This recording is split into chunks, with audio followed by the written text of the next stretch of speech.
So I'm getting ready to leave on a road trip in the Tesla Model Y Juniper, and I'm going to put these EV-based wheel covers, actually that's the OEM wheel covers in that box, in the Juniper. Right now I'm running the EV-based wheel covers. Really excellent, aggressive design. I'm going to do efficiency from here to Corpus Christi, Texas. And then on the way back, I'm going to put the OEM covers on, which are in this box. And I'm going to test efficiency both ways. So this is several hundred miles.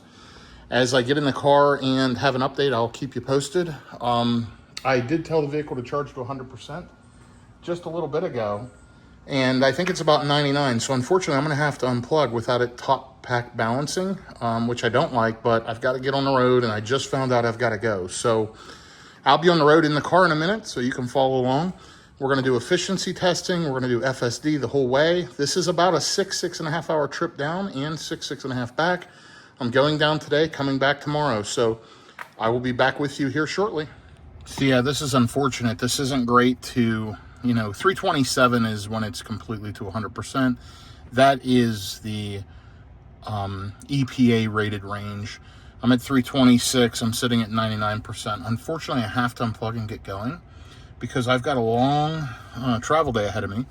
Looks like I'll hit the hotel in Corpus Christi about 6:15 p.m. this evening, with 2 stops along the way. One 14-minute stop and one 9-minute stop. One in Hutto, Texas, and one in Kennedy, Texas. And let's take a look at these chargers. That's a V3. That's also a V3, 250 kilowatt chargers. So they're good stops. I may do that. I may stop at an EVgo because I've got some free charging there. We'll kind of see how it goes, but I'm going to hit the road here and get down here to Corpus Christi, Texas. It is showing how many total miles now. That's a new thing Tesla's added. 6 hours and 48 minutes, 431 miles. Arrival at 6:18 p.m. So that's pretty nice. And it's saying the arrival energy at the hotel at 10%. There are chargers right around the hotel, and also the hotel does have charging. So on the way down, we're running the EV-based wheel covers that I just showed you. And on the way back tomorrow, I'm going to swap them out tonight. And then tomorrow, we're going to run the factory aero covers that come from Tesla for the 19-inch wheels on the new Model Y Juniper. This is a Model Y long range 2026 Juniper. So let me go ahead and reset this trip. We're going to hit reset on local. We're going to rename local to Corpus. And we're going to call it Corpus EV Base. And a lot of people have asked me for comparisons on energy usage. We're going to find out. I know it's not exact same, but it's on the way to there and on the way back. It's a 400+ mile trip in similar weather both days. And we're just going to see how it does. Let's check and see if we have any software updates available for the car before we hit the road. Notice that the software tab, I have it on advanced and it checked right there. So we are good to go. And yeah, I hate that I'm not able to fully top charge, but I did turn accessory power on. I do have that fridge in the back that's running, and I'm going to enjoy that for the trip. There's a link to that fridge, and to all of my referral codes and stuff are linked in the video description. So check that out if you're going to buy a Tesla, Rivian, or anything else. And do me a favor, if you enjoy this real world road tripping and EV content, do me a favor, click like, click subscribe, shoot me a comment, positive, negative, or otherwise. All right, let me just wrap up a couple quick things here, and I'm going to get on the road. I'll be back with you shortly. And here is the car I'm taking in beautiful ultra red color. It's a 2026 Model Y Juniper. It just finished charging. I went inside to use the facilities super quick and let the car finish charging. And it was just a minute or two later. So now I'm going to get on the road, and I will update you here as we get down the road. But you'll see that it's 100% now, 327 miles still rated for that maximum amount. 1,178 miles on this car, 262 watt hours per mile total. I am going to be running highway speeds all the way down to Corpus Christi and back. So let's see how efficient the new Model Y is. Now I'm parked in my garage, and let's just see what happens with FSD. So it kicked it in reverse.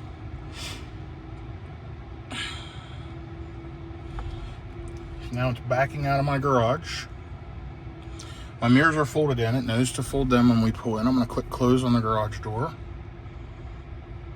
And nope, I'm stopping it. It was going to run the driver's tire through the grass. So we'll go ahead and adjust. I've had it back out there perfectly before, but yeah, no big deal. Let's get backed out. We'll kick FSD on here in just a second, and I'll be back with you. Here is the Rivian R1T, by the way.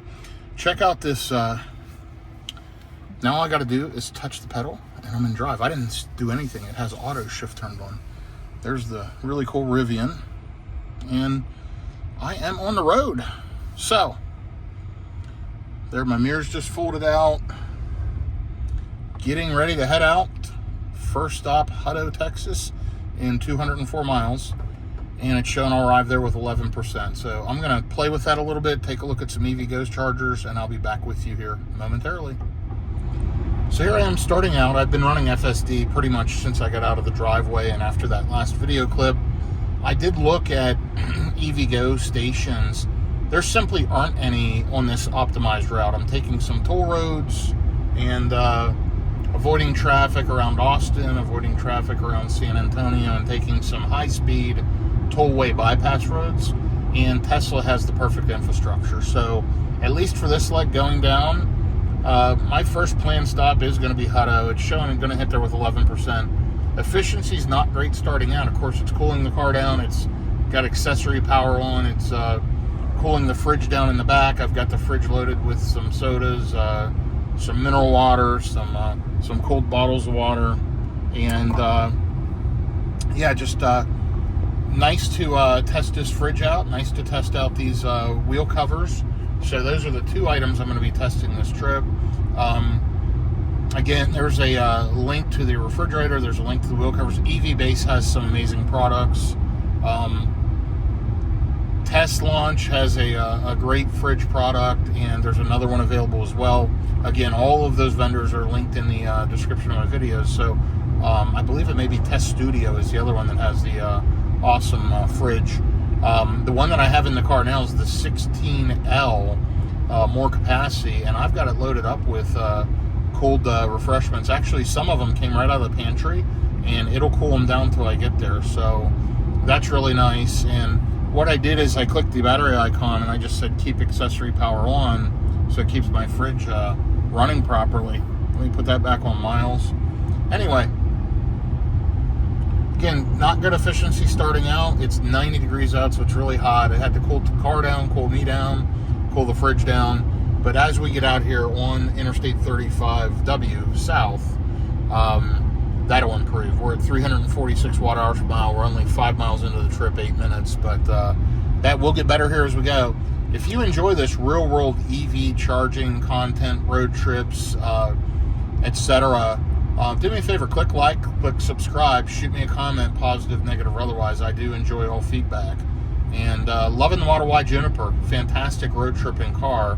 And we're really gonna, crank out about 1,000 miles overnight on this thing and get it a little bit more broken in. It's only has 1,184 miles, and I've had it close to 2 months. So that's low mileage usage for me.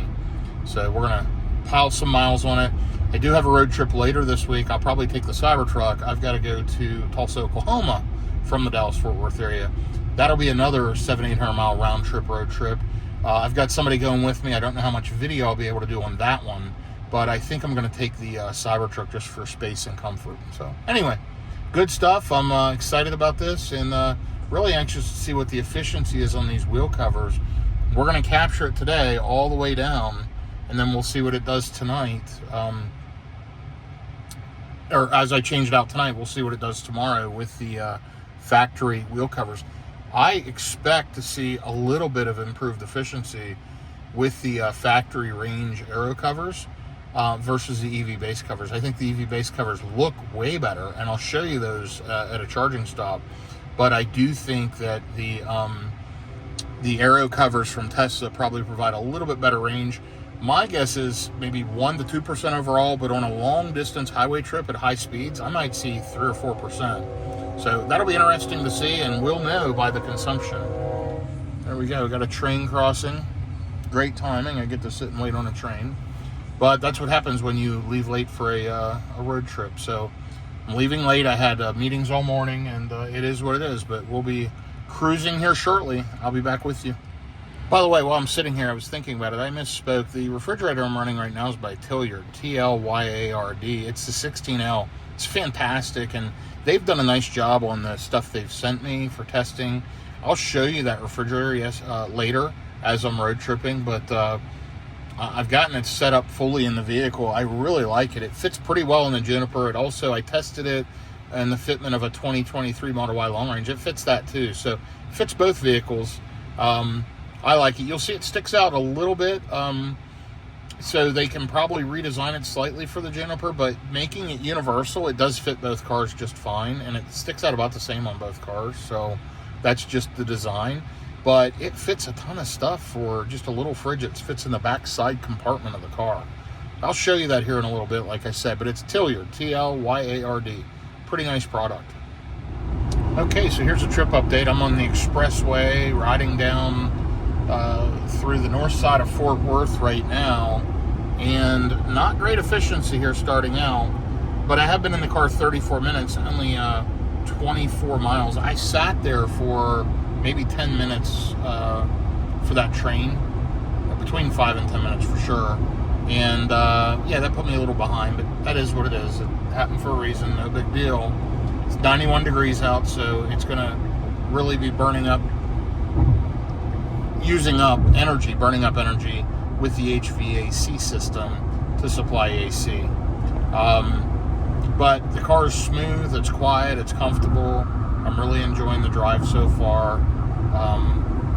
Usually there's a lot of crosswinds through here, and I hear a lot of wind noise in other vehicles. Not too bad here in the Juniper. Pretty quiet car.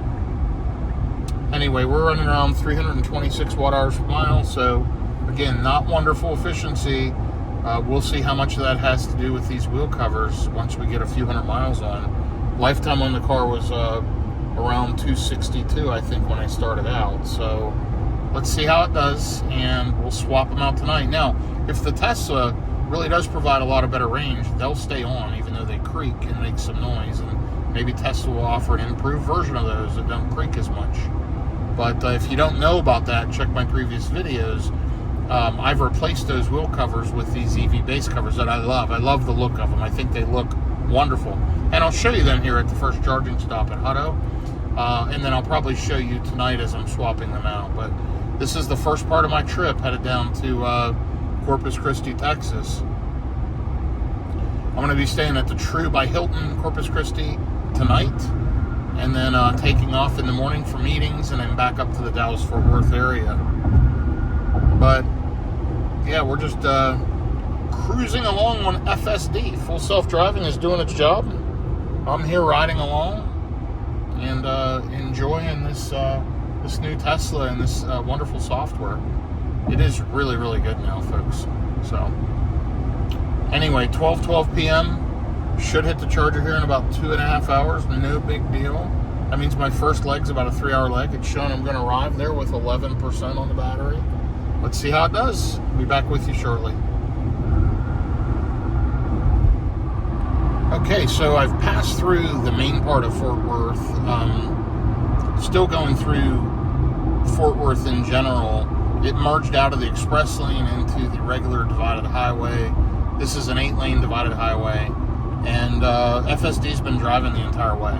We're down to 322 watt hours a mile. We are picking up some efficiency now as the car is properly preconditioned, and yeah, we're just cruising along now in traffic, and it is hot out. It's 92 degrees, so we'll keep an eye on the weather today. We'll keep an eye on the weather tomorrow, but expecting similar conditions tomorrow.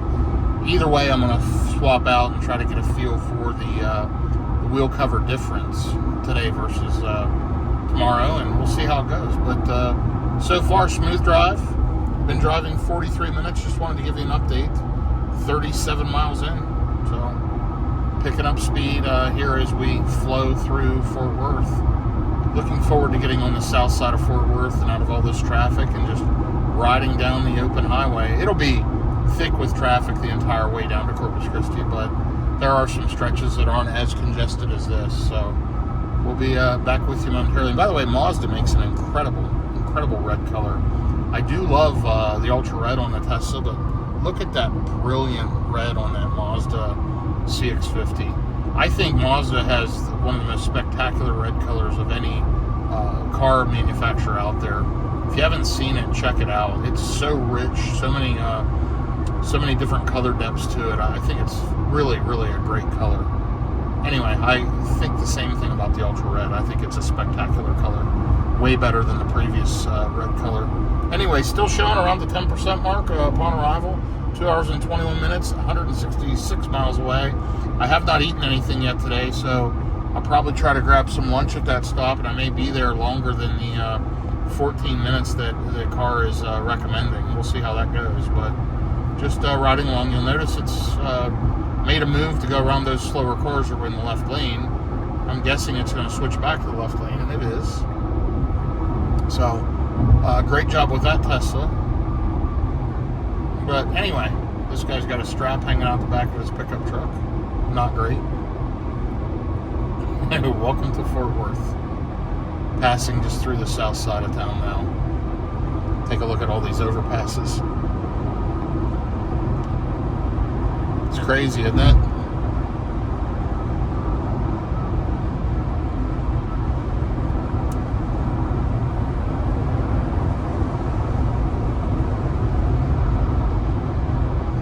Okay. I'll be back with you in a little bit. So now that I'm out of Fort Worth, this is pretty much what the whole drive will look like. By the way, tension monitoring unavailable, device detected in hand. Anyway, it's shown I'm going to arrive with 14%, be there in a little over 2 hours. I've been driving for 1 hour, 55 miles, 309 watt-hours per mile. So it is improving as I go, like I thought it would. And this is pretty much what most of the drive looked like from Fort Worth all the way down to Corpus Christi. And like I mentioned, 400 and some miles today. It's fun. I enjoy EV road tripping. I enjoy optimizing. I've checked. There's a couple of food options here at the supercharger. So when you click on the map, it'll show me my first stop. I can click here, and down at the bottom here, it'll show me the amenities. So there was a whole bunch of stuff right there if you looked. Oops, I clicked the wrong route. There we go. There was a whole bunch of stuff in Hutto.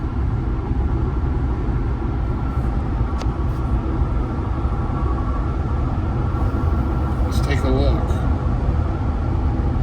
Plenty of food options. So anyway, I will be back with you here shortly. Looks like I'm taking the slower route for some reason. Let me fix my navigation. I bumped it, but check out all the different options. Plenty of things available, so I'll do something there for lunch while I get charged up. Anyway, be back with you here shortly. Okay, I got the map corrected. Anyway, so this is pretty much what the most of the drive looks like. Not a lot of density of population, just a lot of trees, a lot of greenery. And as the summer months progress on, this will turn brown. But yeah, we're 91 degrees out. It's got 76% left in the battery. Take a look at the interior of this Model Y Juniper. I really like the minimalistic, but I think they've upgraded it a lot. Love the look of this thing. Super comfortable car, super quiet. I'm enjoying road tripping in it, and it's very efficient. I'm down to 302 watt-hours per mile, so that's pretty good at these highway speeds. We'll see how the rest of the trip goes, and we're just riding along here. I'll be back with you here in just a little bit. Okay, just riding along. 309 watt-hours per mile, which doesn't seem great, but I'm going to be honest, it's much better than the 2023 Model Y I had. There's definitely about a 10% improvement in range and efficiency in the new Model Y Juniper versus the previous Model Y. I've got an hour and 34 minutes, 110 miles left to go. going to get there with about 10%. FSD's doing the driving. I'm just enjoying the ride. It's 92 degrees out. That's hurting efficiency. I imagine if the weather was more moderate, I would be under 300 watt hours per mile. But all in all, I'm very pleased. I've made this drive many times, and I'm normally in my previous Model Y between 330 and 350 watt hours per mile. So this looks pretty good. Anyway, been driving for 93 miles, almost 94 miles, an hour and a half, and still enjoying the drive. Love the Model Y, beautiful day. Love driving down through as I head towards South Texas, the southern part of Texas, along the Gulf Coast. Headed right to Corpus Christi. Unfortunately, there's no fun time to be had. It's all meetings and all business, and I'm going to turn around and head right back to Dallas-Fort Worth tomorrow after some meetings tonight and tomorrow. And then the next morning, I got to head out to Tulsa, Oklahoma. I've got meetings in the morning, head out by lunchtime with a coworker, and head up to Tulsa. And I think, like I said, I'll take the Cybertruck for that trip. Anxious to check out how the refrigerator's doing here when I stop. It's showing it's at 40 degrees, which is where I set it for the cold beverages I've got in it. And I'm really happy I have that in the vehicle for this trip. I may be testing a Cybergear refrigerator for the Cybertruck here in the near future. They make a pretty cool refrigerator for the center console area of the Cybertruck. We'll see. They did send me a storage container for testing, and so far I like that. So I'll be using that. Goes in the same area, by the way, and I'll be using that for this upcoming road trip. So the wheel cover test is going to be interesting. That could be hurting the efficiency. I don't know. We'll see. I'll know more tomorrow when I'm riding along at highway speeds around the same temperature, typically around 80 miles an hour on these highways. You see I'm riding with traffic and getting past, and pulling about 305 to 310 watt hours per mile consistently, averaging 308. Let's see what happens when I put the Tesla Aero covers on and see if it gets better. Showing 14% upon arrival now, so looking pretty good, and this is good. All good, riding along. Be back with you shortly. So we get crazy better efficiency at lower speeds, of course. We're running at right around the speed limit, lots of traffic, and at 299.7 watt hours per mile. So right around 300 watt hours per mile. Overall for the trip, 135 miles. Still have an hour left, 69 miles to go. And look at that, up to 19%. And remember, we started out with 10% estimated. I love that it underestimates and, really shows that you're going to get there with a lower state of charge and has a bigger buffer in there. I think Tesla's done a great job with route planning lately. I do think this car is ultra efficient, and that helps a lot too. But, getting there with 19% is plenty of juice. I could certainly make it to another charger, but I like that stop in Hutto. So even if the car re-updates and moves me, I'm probably going to stop there anyway. After a few hours of driving, I've already been driving 2 hours. I've got another hour to go.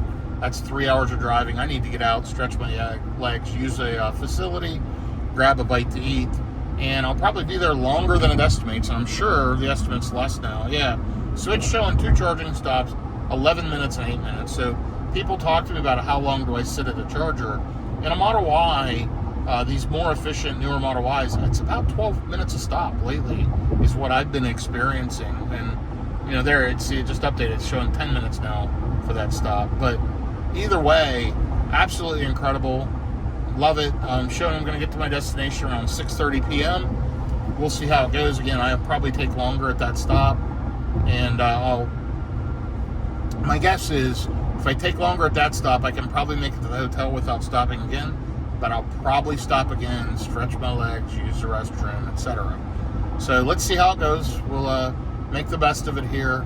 And we are just riding along through the middle of Texas, headed towards the Gulf of Mexico. 94 degrees out, beautiful day, efficient car, great drive. FSD has been turned on the entire way. Since you've seen all these video clips, I've not disengaged this thing at all. Since the very beginning of the trip, it has driven me through all this, changing lanes, dealing with traffic, going through Waco, dealing with all the nonsense. The car has done the work, and I love that. Okay, I will be back here in just a little bit. So I'm just about to pass this Buc-ee's in Temple, Texas. 68 stalls. They're the 325 kilowatts. Some of them are the new V3 Plus dispensers. I've charged there quite a few times. It is a massive Buc-ee's location up here to the left, and we can't really see it, but you might have caught a glimpse of the chargers as I was going by. Hundreds of fuel stops and 68 chargers. Currently there's 55 of 68 available and 3 stalls out of order, 1A, 10A, and 118. I may hit that one on the way back. We'll see how it goes. I've still got 46 minutes, should arrive around 2:37 p.m., 20% estimated state of charge upon arrival. I'm sitting at 40% now. Car's still driving me, 300 watt hours per mile. All in all, this has been a great first leg. Yeah, so 2 hours and 15 minutes in, 151 miles. So great job, Tesla. Loving the experience and loving the full self-driving. I feel completely fresh after a couple hours of driving. I've been on the phone almost the entire time, and this thing has been doing the job. So gotta love it. And I'm anxious to see what efficiency difference, if any, we get with the Aero wheel covers that I'm going to put on, the Tesla original ones. And honestly, if they're better, that's what's going to stay on the car. But I love the look of the EV base. But at the end of the day, for me, it's about range. And by the way, if you want alternative wheel covers, EV base, I've been using their stuff for a long time.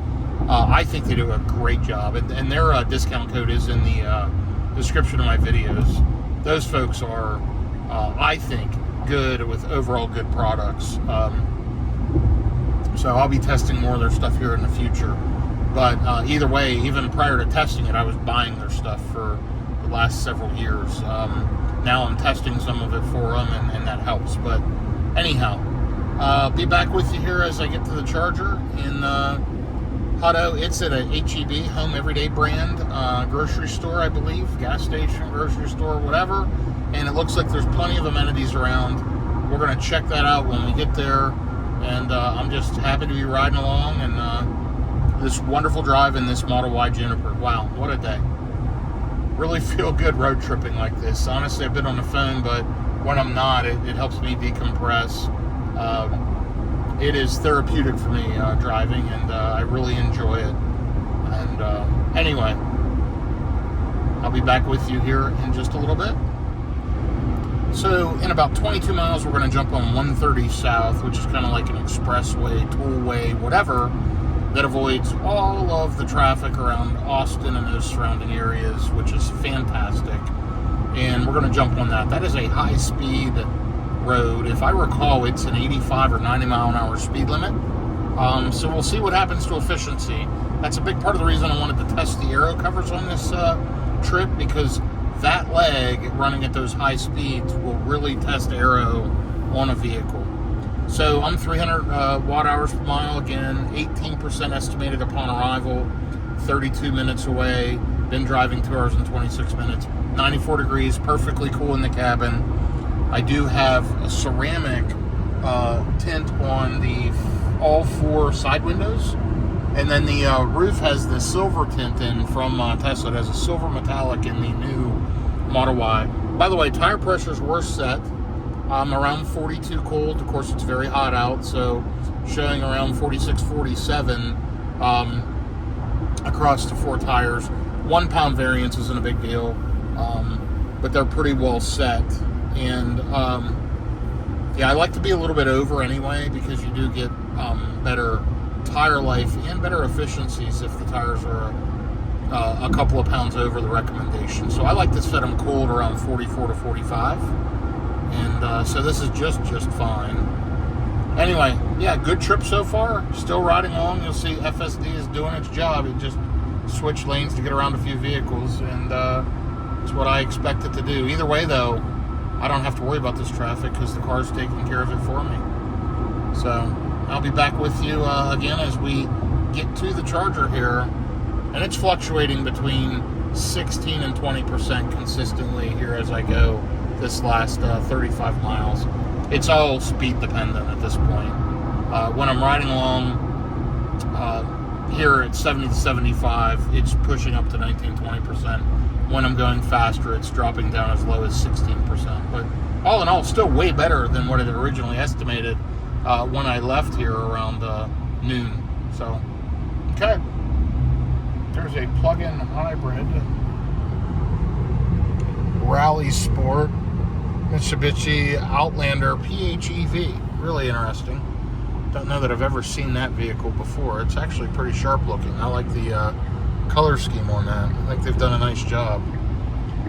So FSD getting aggressive, passing in the right lane now. Oh, and slowing way down because you got some cars here off to the side. So FSD had good intentions, but it didn't work out. So FSD is now moving over. It learns. It was getting aggressive, passing on the right, and learned quickly you can't do that. So now we're going to the left lane. Crazy good stuff. Either way, I wasn't nervous at all. The car was doing its thing, and I'm used to riding along and letting it drive me wherever I need to be. So keep it up, Tesla. This FSD is outrageously good. Let's take a look at the version of software. You might have saw that earlier when I pulled it up, but we're on FSD 13.2.9. Hopeful FSD 14 will be coming out soon, but this is great stuff. Anyway, I will be back with you, as I say, in just a little bit. So we are on 130. It is 80 miles an hour, and FSD maximum speed is 85. There are stretches of this road, if I recall correctly, that go up to 85 or 90 miles an hour. I will show you those when we get to them, but unfortunately I will have to manually take over if I want to run at those speeds. So 10 miles out, 10 minutes, 19% estimated remaining. Here's a speed limit sign showing 80 miles an hour. And anyway, I've driven 193.5 miles, 300 watt hours per mile. It is still 94 degrees out. It's 2:25 p.m. I have exceeded and beat the original ETA. Looks like I'm going to get here now about 2:34. I get off at exit 425 in about 8 miles for Gaddis School Road. Get off that exit, and then the charger's about a mile on the right, it looks like. So probably right along the access road. But yeah, loving the drive today. Smooth, quiet, comfortable, full self-driving. Absolutely spectacular. And honestly, awesome efficiency for the highway speeds. 300 watt hours per mile at the speeds that I've been holding, I think is very impressive. We'll see if it gets better tomorrow with the aero wheel covers on from Tesla. These are the 19-inch wheels and tires on the 2026 Model Y Juniper. Yes, it's a 2026. You can tell that by the 10th digit of the VIN number. And Tesla, like many manufacturers, releases the next model year early. So this was the refreshed Model Ys are all 2026s, even though they're being produced in 2025. It's a common practice in the automobile industry, and it happens all the time. Anyway, we're riding along. I have truly, as I've mentioned a few times, just been enjoying this. So I'm going to sit back, enjoy the ride, and get up here to the charger. As I get off the exit, I'll try to keep you filled in. By the way, the Tesla Austin Gigafactory is not far from here. If I happen to pass it for any reason, I will let you know and try to capture some video of that as I drive by. I have filmed that in previous videos over the last couple of years as I've driven down this way. So if I can catch that for you, I will. But look, what a beautiful day it is to be driving and riding in my electric vehicle all the way down to the Gulf of Mexico. Pretty cool stuff. Okay, I'm going to ride along and be back in just a bit. There's your toll road costs, by the way. It's not cheap to ride this road, but it saves me dealing with all of the Austin traffic, which I'm totally fine with and worth every penny. Okay, let's keep riding. Okay, we just got off the exit for Gaddis School Road and coming down here to the stop light. We've got 0.7 of a mile yet to go to the supercharger, and then it's right off of the road on the right. You can see it kind of right up here. So pretty easy. Let's see if it's still 7 stalls available. Yep, 7 of 12 available. Not a big deal. It's a 250 V3, so no power sharing. If you pull up to a version 2, they charge at 150 kilowatts, but if 2 cars are parked beside each other, each car gets about 72 kilowatts. It splits, which is very slow when you have a car that can take around 250 kilowatts at peak. And frankly, it holds a charge of 150 to 250 for quite some time. So it's telling me I need to be here for like 9 minutes. Pretty quick charge. We'll see how it goes, but it's up here at this HEB. I did look. It looks like this HEB might be a grocery store HEB. Which, you know, I've never, not a grocery store, I'm sorry, a convenience store. So I don't know, I might have been to one of these before. Let me see as we get pulled in.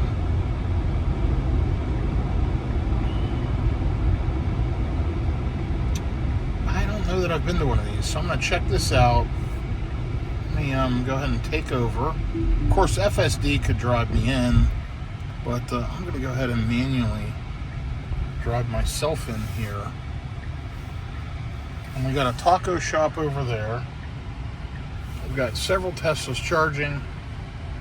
Let's go ahead and get backed in and plugged into stall 1C.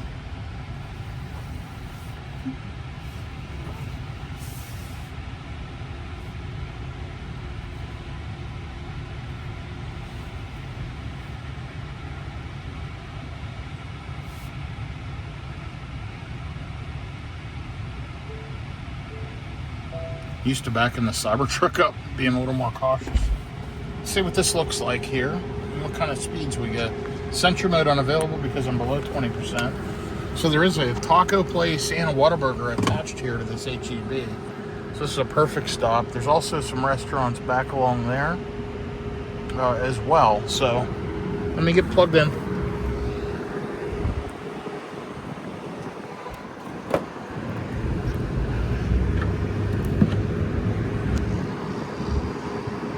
Should start flashing green here in just a second. Here we go. And it's just that easy with the Tesla supercharger. So, I mean, I could mess around and hit EVgo, but I'm on limited time and I left late today. I just feel like I'm gonna hit superchargers and make this trip quick and easy for me. Even though I have free charging with EVgo, I'm still using the superchargers. So we're up to 203 kilowatts. It's ramping up pretty quickly. Charge rate limited by charging station is what it's telling me. So maybe power limited. There are only 3 other cars here charging, but we're up to 212 kilowatts pretty quickly and holding. So it must be running a little bit slow. Maybe this particular stall, whatever. But it's not worth moving because I'm pulling over 200 kilowatts. I could move to another one and plug in, but not going to do that. It's pulling 213. Let me go in, use the restroom, grab a bite here, and then we'll take off momentarily. I'll be back with you shortly. So I'm walking away from this awesome taco shop, Taco Palenque, in Hutto, Texas, and walking back up to the HEB convenience store.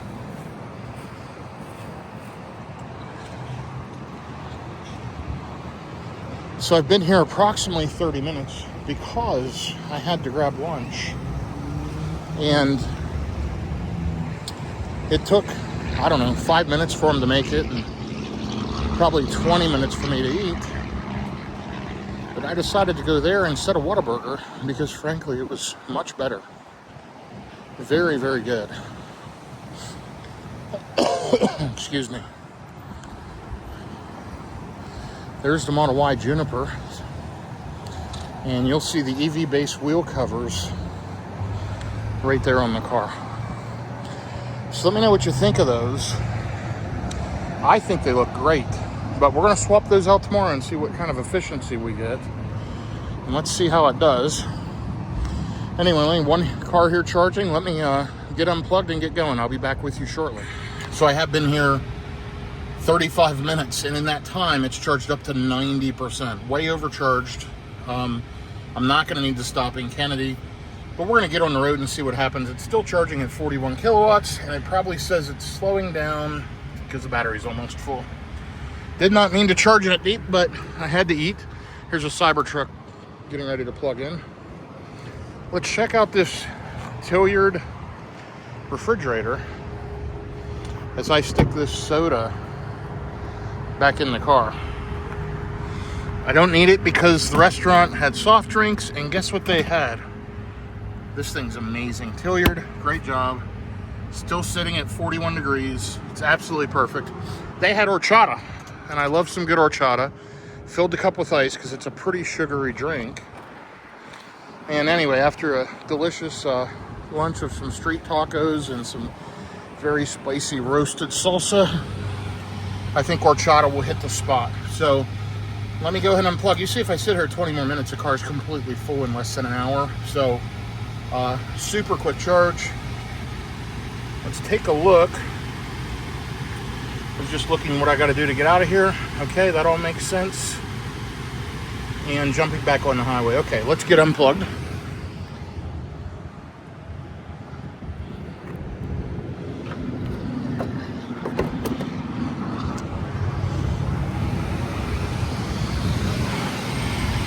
And here we are on the road again. All right, I'm going to get back on the road and I'll be back with you shortly. I got to tell you, that place was fantastic, and I didn't get time to do anything. I went into the restroom at HEB. I realized I didn't want Whataburger. I walked down to the taco shop. I ordered, ordered. There was a little salsa bar. I got some chips and salsa, sat down. They brought my order out. I sat there and ate my street tacos, washed my hands up. They gave me a couple extra corn tortillas. I threw some butter on those to bring with me for a snack for later. And I got back on the road. I mean, that's all I did. And I was there like 35 minutes. I couldn't have been any faster. I didn't even have time to check email or anything. So, and I'm charged up to 90%. I mean, this Model Y Juniper is remarkably good. So I'm going to get on the road, see if it recalculates. If it doesn't, I'll let it recalculate. What it's showing right now is it wants me to go to Kennedy and charge for 5 minutes. So maybe we'll do that. Maybe we won't. Let's see if there's any chargers in between. There's not. The next charger is actually in Corpus. Actually, there's this one right here in Mathis that we'll be passing right by. So we might do that one. Anyway, I'll be back with you here. Like I said, I'm going to get on the highway and see what the car updates and what it recommends, and we'll go from there. Thanks for following along. Be back here in just a moment. Sorry for all the HVAC noise. It'll calm down in a second. It's blowing the fans at full tilt. It's 96 degrees out. And, of course, I'm riding along at highway speeds. I just unplugged from the supercharger. The whole vehicle's hot. The battery's hot. The car's hot. And it charged super fast, even though that station was limited at first. It was probably short about 30 or 40 kilowatts over what it could deliver. I still charged way faster than I needed to, and I could have just stopped there 10 minutes and hit the road, and had the charging station been working properly, probably 7 or 8 minutes. Now I say working properly, it was slightly derated, barely, but hey, it's something. It added a couple of minutes, but those minutes didn't matter, because frankly, let me put it in. I'm switching the driving profile to, hang on. I thought it was this side. Oh yeah, there you go. Switching it to standard, it'll switch to the right lane and let these faster cars go by me. Anyway, it's showing 39% to Kennedy. Of course, it's dropped to 39% because we're running at terrible efficiency, 502 watt-hours a mile. That'll improve as I go and as the HVAC system catches up. But let me end trip. Let me hit this. Let me hit the hotel again. And let's just see what it says this time. I'm wondering if it's going to pick up Kennedy or if it's going to pick up Mathis or what it's going to try to do. Taking a while to calculate. We'll kind of see what happens.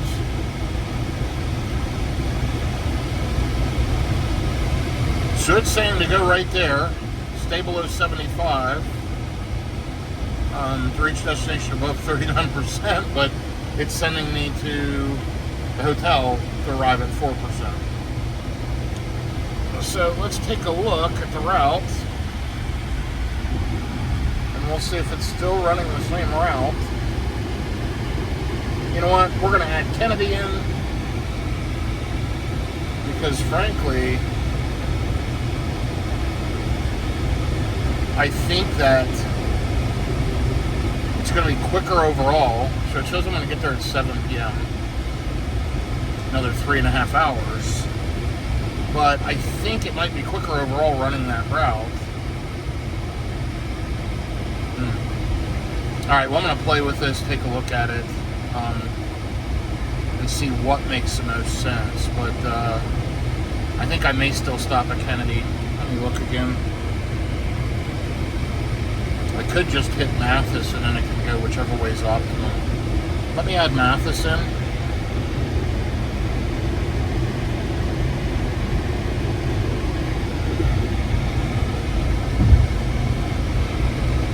That's not what I wanted to do. There we go. Mathis Supercharger. Now I've got to edit the trip and remove Kennedy. Edit trip. Remove Kennedy. And now remember, it was saying 7 p.m. going through Kennedy. And it's saying 7 p.m. going through Mathis. So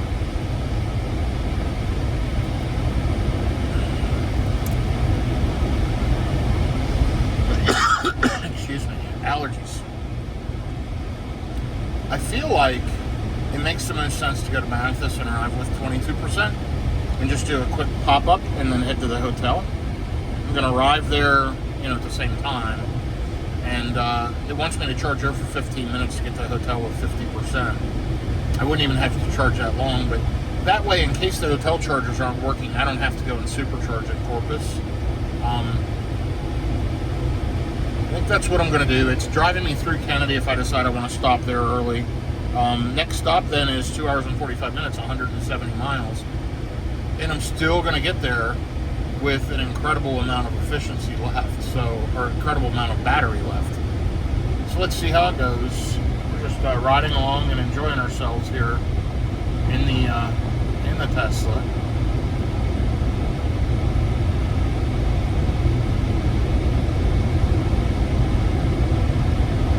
And yes, we're in the Austin, Texas area currently,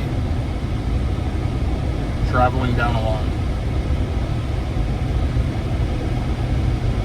You'll see efficiencies improve quite a bit, down to 422 watt-hours per mile. Yeah, I think Mathis may make the most sense. We'll see. I'm going to ride and see how I feel here in a little bit, and we know we can stop a little sooner in Kennedy if we feel like it. We'll just kind of see how it goes. I'll be back with you here in a little bit. Let me get down through Austin and get down the road maybe an hour and figure it out. I'm not sure. This might be the Tesla Gigafactory up here. I've passed by it before coming around Austin. I can't remember exactly where it's at, but there's a car carrier with Teslas on, including a Cybertruck and some other vehicles. And I'm thinking it's up here on the left, the Gigafactory. So I am almost 19 miles into this leg, 395 watt-hours per mile. It is improving. Overall for the trip, 308 watt-hours per mile. I've driven 222 miles so far today. Stopped and had lunch for half an hour and charged. But yeah, I've got about 2.5 hours left on this leg. I can't remember if that's it over there or not. Let's take a look as we get closer. I really do think that's it.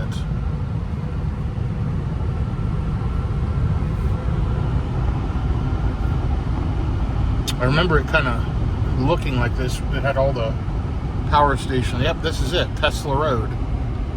So here we are, and over on my left side is the Tesla Gigafactory. I have gotten off the exit before and kind of just drove by. I've never done a tour there. I should sometime, I guess. I'm only a few hours away. And I've been offered tours there before. I've just never had time. But over there is Tesla's Gigafactory.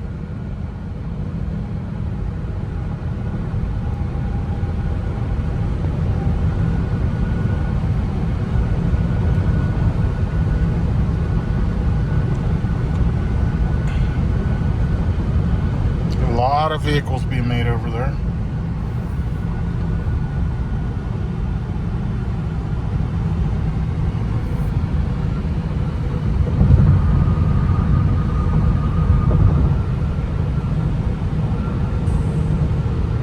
There it is.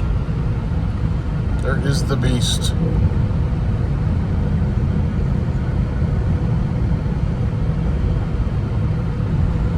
It's a massive factory. Tons of development going on all the time here. These cars self-drive themselves off the factory line into the delivery lot, which is completely remarkable. But I took delivery of a Tesla, I think right over there, right across the street. They have a delivery center.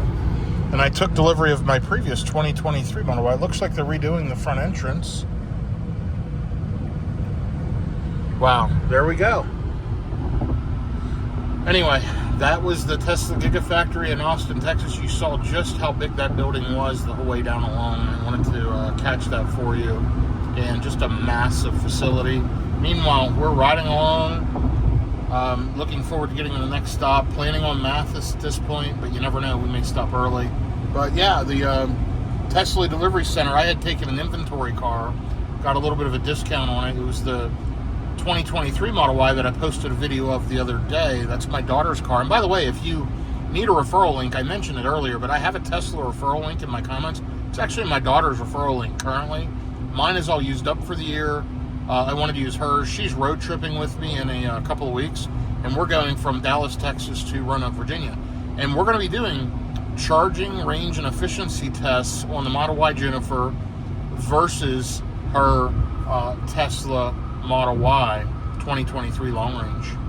And we're certainly going to see which car is better. I'm going to say this car will be more efficient. We're going to turn FSD on both vehicles, ride along at the same speed limit. We'll kind of convoy each other.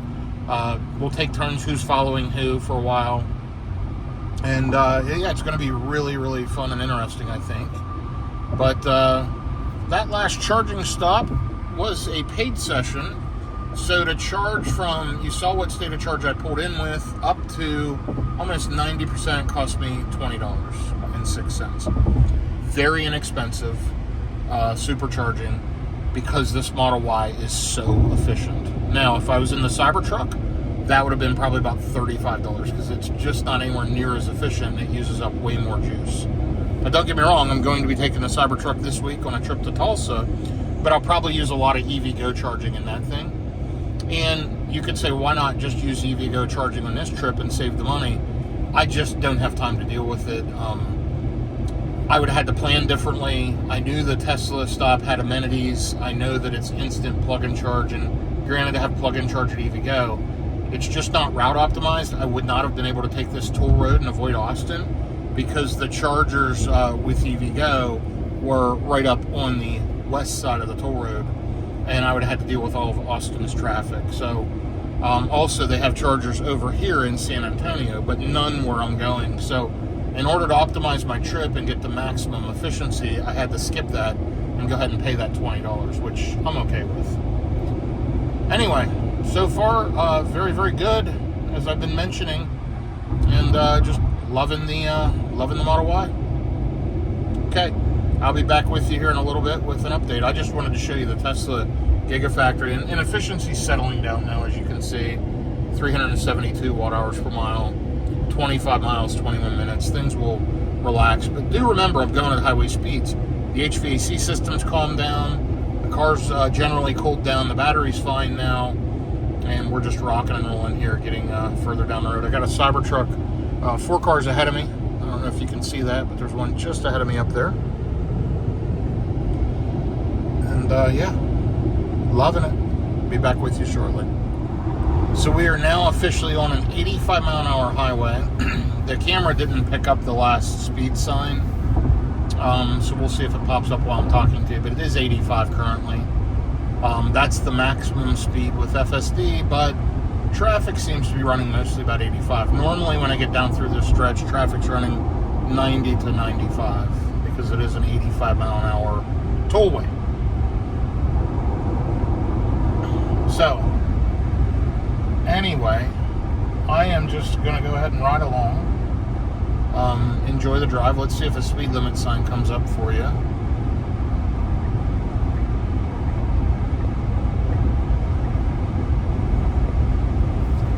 Let's flip our view around.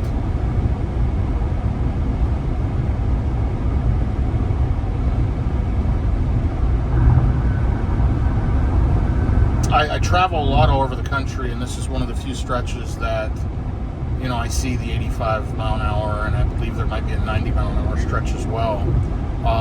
Definitely way faster than most other parts of the country, but look, it's wide open. Just fairly smooth, fairly flat, not a lot of turns, just wide open riding down through here.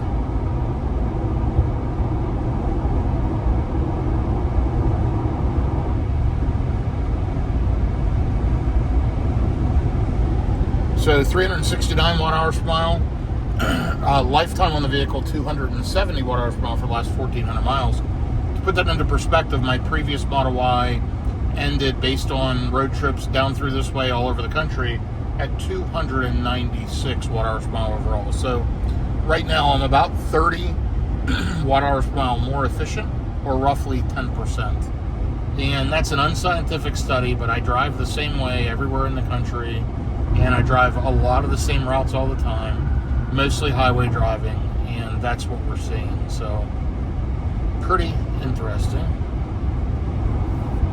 Let's go ahead and put it over in hurry mode again. Set the speed up to max.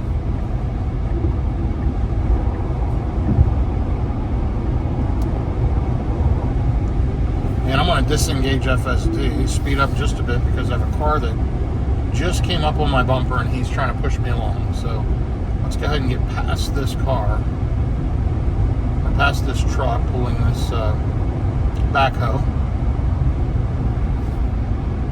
and let's jump over. Okay, now I can slow back down to 85, hit FSD, put it in hurry, let off the throttle and let it pick speed back up.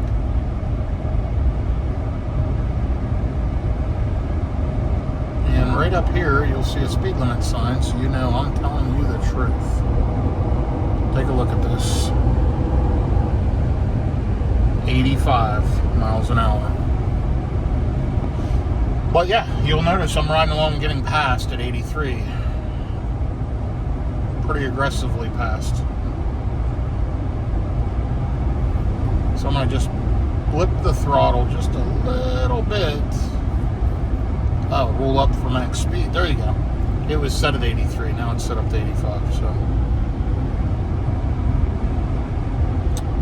anyway, so far with the EV base wheels, 311 watt hours per mile. So we'll see with those wheel covers versus the Tesla stock ones. I've got roughly 200 miles left today, and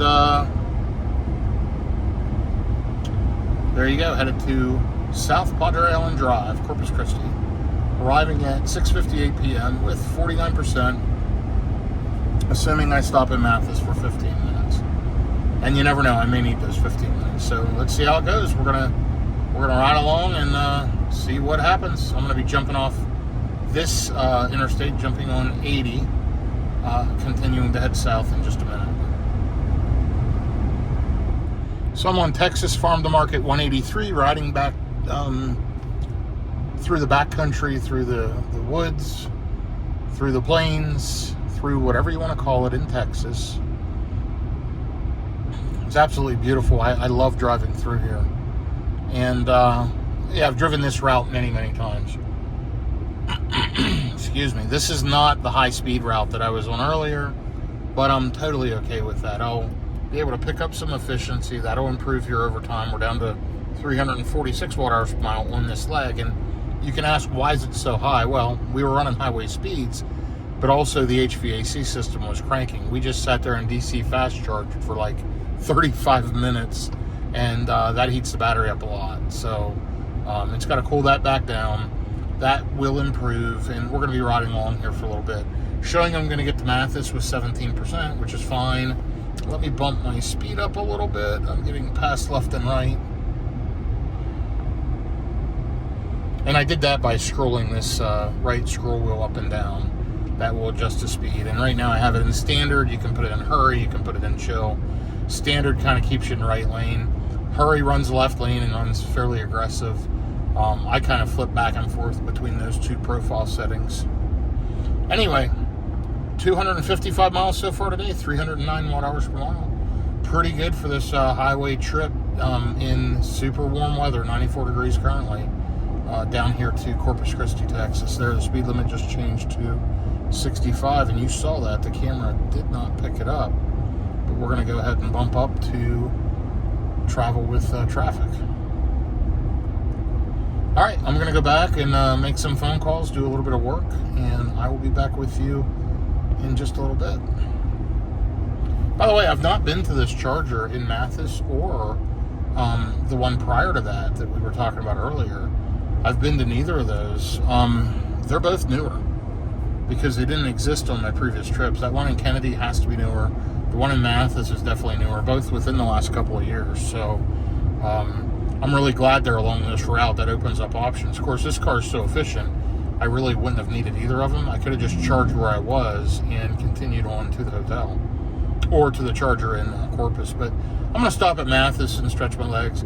I doubt I'll stop early at the other one here in Kennedy, but we'll see. Just at this point, I just have a late dinner meeting, and I have time to make that. That's at 8 p.m. And then I've got a couple of meetings in the morning, and then I'll be hitting the road again. So this is beautiful down through here, isn't it? I think so. Love to know what you think. Still got my cup with over halfway full of horchata here. Slowly sipping on that because it has a ton of sugar in it. I probably won't drink the whole thing, but it is wonderful. Anyway, I've had several people comment on another video where I picked up some horchata at a 7-Eleven. Several people commented about it was funny. One, they love horchata. Two, don't drink horchata. There's too much sugar. You'd be better off drinking some caffeine. Three, it's funny seeing an electric vehicle at a gas station. All valid comments. So I appreciate it. I love it all. I love the positive. I love the negative. I love the people telling me, I shouldn't own a Tesla because Elon Musk is a Nazi. I'm a fascist. I love all that. That's great. And then I love, for the last several years, how everybody tells me that I'm super left, tree-hugging, liberal, Biden, Kamala supporter. Love it. My purchase of a vehicle has absolutely nothing to do with any of that. I purchase what I think's the best, what's going to work the best for me. And honestly, I could care less about all that noise. That's politics and media and whatever, and none of that matters to me because I know that Tesla is an American company that employs 110,000 plus really good people throughout the world. And I really don't care about one individual. We all buy products on a regular basis from companies that aren't as good as Tesla. I guarantee that. And we buy a lot of products from foreign countries that don't have ethical business practices. For example, your iPhone, your Android phone, whatever. Maybe look into what the factories do in these other countries that are manufacturing these devices. So I certainly am not going to stop buying a Tesla because people think I lean one way or another. I'm going to buy whatever vehicle I like the best. And my political decisions have absolutely nothing to do with my car purchase. And I don't think they should. But, hey, to each their own, and you make your decision with your own purchasing money, not with others. And anything beyond that, I think, is ludicrous. And people need to mind their own business and spend their money where they see fit and not target others based on how they spend their money. And there's been a lot of that lately, and that's not acceptable. Regardless, though, whether you like Tesla or don't like Tesla, I love your comments. Keep them coming. I find them all fantastic and enriching. Even the ones that many would deem are harsh and combative. I love it. Bring it. I think it's great. I love to hear your perspective, and I love to hear how people think. So all good stuff, and a lot of fun for me as I continue journeying all over the country. And as I'm working in between my work calls, because when I'm not recording this, I'm typically on a phone call, and I'm working almost the entire time. And I work 7 days a week and many, many hours every week. So this is a hobby for me, and it's enjoyable. And I'm going to continue to do this real world. I'm not going to have a lot of fancy editing. I'm not going to mount cameras everywhere. That is not the intention of this. This is real world charging, road tripping, and EV content. If you like that, follow along. If not, don't. It's okay. And there's plenty of other very, very good channels that do the awesome music and all of the awesome content, the awesome editing, and the awesome videography. Absolutely impressive, and I love that content. I watch that content too. This is not that. This is real world EV road tripping in real life. So if you like this, follow along. Anyway, I will, enough of that whole diatribe. I'm going to go drive for a little bit, and I'll be back with you in a little bit. We'll see how this goes. As it shows, I'm going to arrive again with about 18%. My efficiencies continue to improve while I've been talking, so we're down to 333 watt hours per mile. I'll be back with you in just a little while. One thing I forgot to mention at that last charging stop, Tesla now has live updates on the phone. When the phone's locked on your home screen, it'll show you how fast it's charging, how much time's left, how many kilowatts, etc., which is wonderful. Great job, Tesla. But Rivian's had that for a long time, I think months. But Rivian also does it on level 2 charging. So right now, my wife was out running around and running errands, whatever. She got home, plugged the Rivian in, and when my phone's locked, I can see how long it'll take to AC charge, not DC fast charge, but basically level 2 charge at the house, which is a step above Tesla software. And Rivian's been doing more of that. They're redesigning their energy app. You can now, within the Rivian, on the latest software update, which we don't have yet, by the way, but when I say we, my wife and I, you can now, with the latest version, do a lot of things on the energy, including manually precondition to a charger. We haven't had that in Tesla forever, unless you trick it with third-party software or third-party apps. So Rivian, in some ways, their software is getting a little better. Even in the mobile app with the Rivian, you can look at your Wi-Fi connectivity and your cellular connectivity, look at signal strength of the vehicle.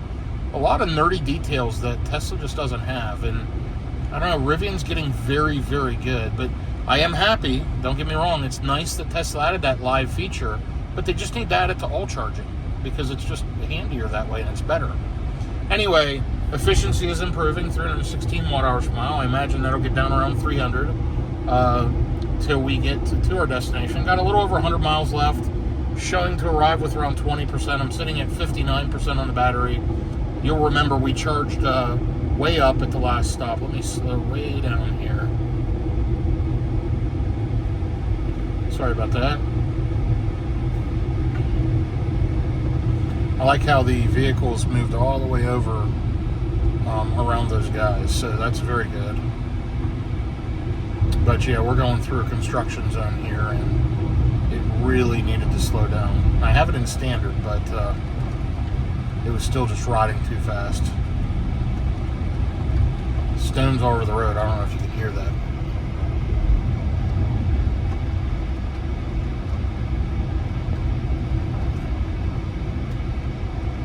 But not a lot we can do about that other than ride along. It's a car. And I'm going to use it, and then I'll get another one in a year or two. So it'll be fine. But I do love this ultra red paint, even though it might be getting marked up right now. Let's check our tires. Still looking good. Air pressure looks good.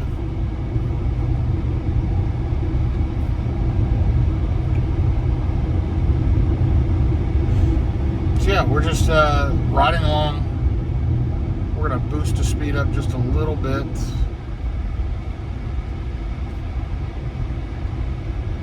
But really enjoying this trip in the Model Y. For, when I'm by myself and I don't have a ton of people with me or a ton of luggage or whatever, and even if you do, you can take a family in it. But, you know, I have the Cybertruck, I have the Rivian, so if there's need more space, like for example, my coworker's going with me. I'm a big guy, he's a big guy. We'll both jump in the Cybertruck and have plenty of room and be very, very comfortable. So we'll take that to Tulsa. I'm sure that's the plan anyway. At least that's what I'm leaning towards.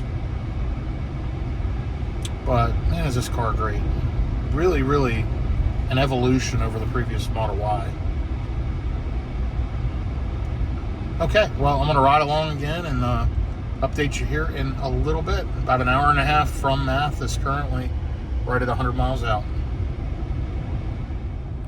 Okay, once again, we are rolling along. It is 70 mile an hour speed limit, even though it says 60 up there. The cameras missed the last speed limit sign. And 302 watt-hours per mile. Like I said, it would be around 300 here before long. Hour and 12 minutes left, 77 miles. Arriving with 21% to Mathis. So, obviously or not obviously, we can make it all the way to Corpus without charging, but I think this charger in Mathis will be an easy pop-in. I can stretch my legs, use the restroom, and then just go straight to the hotel, where I hope to arrive with 30 to 40%. Hope to get hooked up at the hotel and charge. We'll see how it goes. But this hotel in the past has had 2 Tesla destination chargers, and then the hotel next to it also had 2 like ChargePoint or GE Energy or something level 2 chargers. So hopefully I can get on something and charge. That's the goal.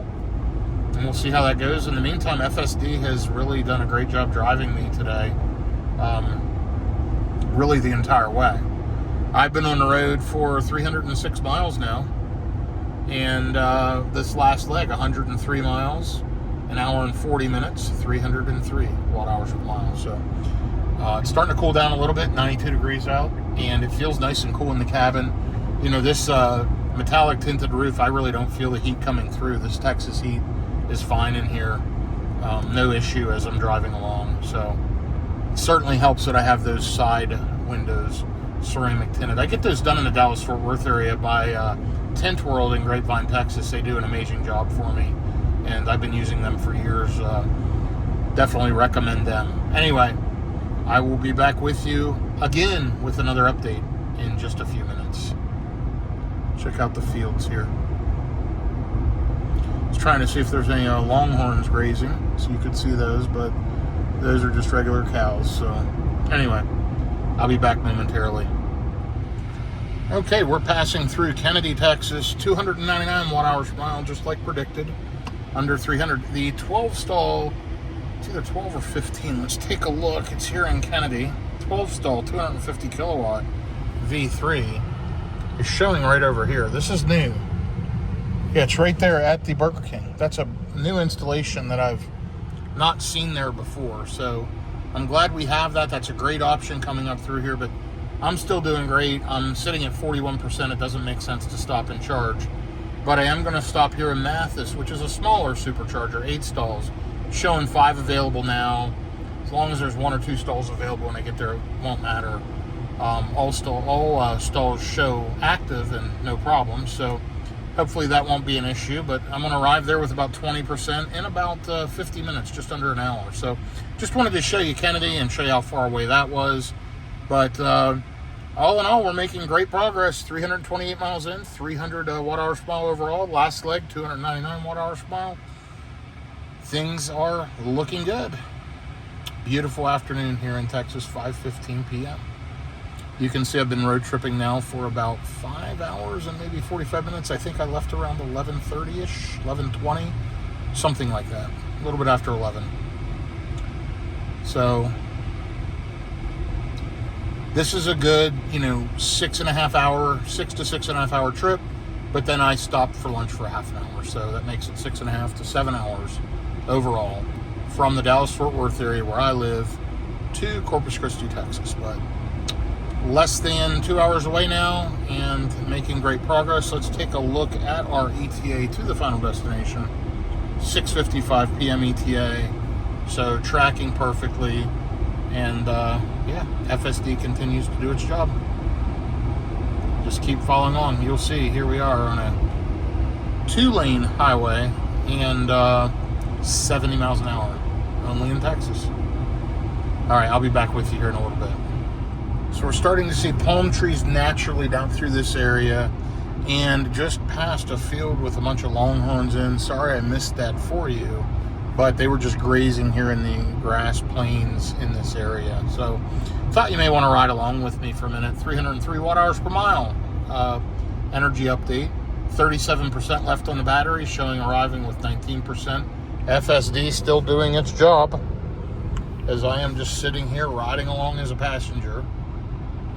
Obviously, I'm paying attention, I'm alert, and I am supervising the car as we drive down through Texas here on State Highway 181. And it tells you down here where you are and what roadway you're on, which is very handy.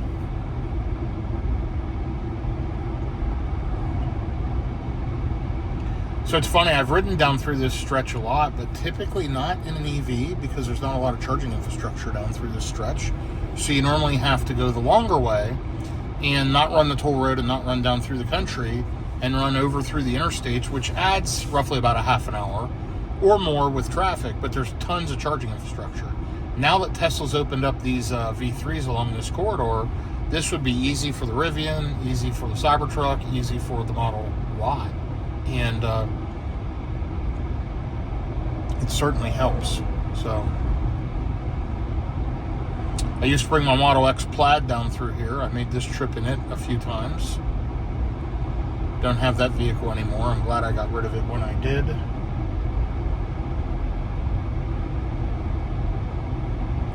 Nice, smooth driving day. I was hoping to see some longhorns. You may have seen them and I may have missed them because I'm driving and paying attention to a lot of stuff, but a lot of times you'll see them here through these fields.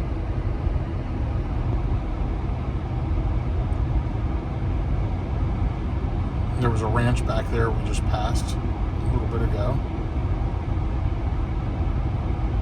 Historical marker, 1 mile on the right. Let's see what that's about. There's another old ranch entrance.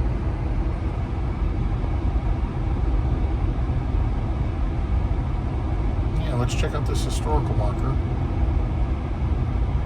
What town are we passing into now? Tulsita, Texas. And we're going to flip the car back to standard. There we go. Sign to the right to Pawnee. We can get our concrete work done here. Mineral Avenue.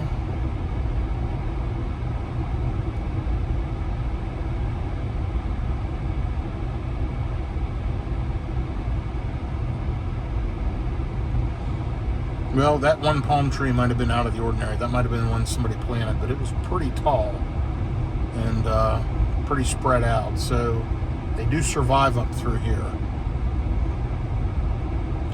But that might have been an import.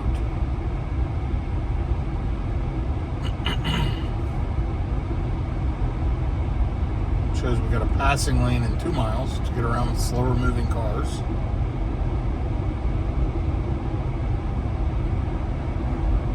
No longhorns yet. The historical marker should be coming up. We're back down to 300 watt hours per mile. Showing 20% state of charge upon arrival now.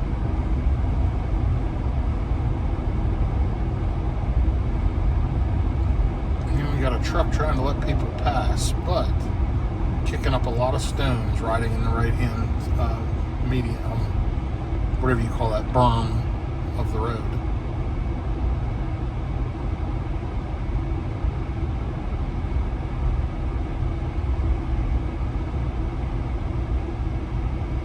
That might be the historical marker there. Nope, that's a Methodist church sign. Pettis, Texas. Pettis. Okay, now we're down to 45 miles an hour. Maybe I missed the historical marker. Did you see it? I didn't.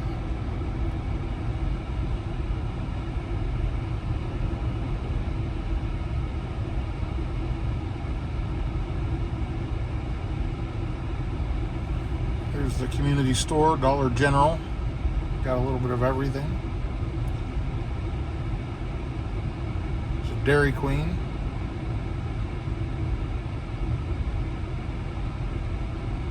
Valero Station. And I think right over there was the historical marker right behind us. Anyway, okay, we're gonna ride along. Got another 36 minutes, 40 miles. Obviously longer at these speeds, but better efficiency at these speeds.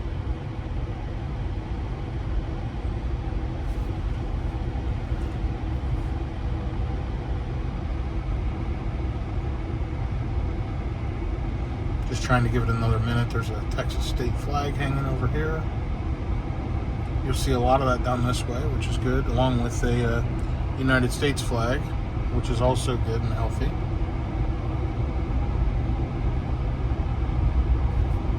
Okay, let's kick it in hurry mode, bump the speed up, and let the Cybertruck, let the Model Y Juniper do its thing and get around this slower moving vehicle.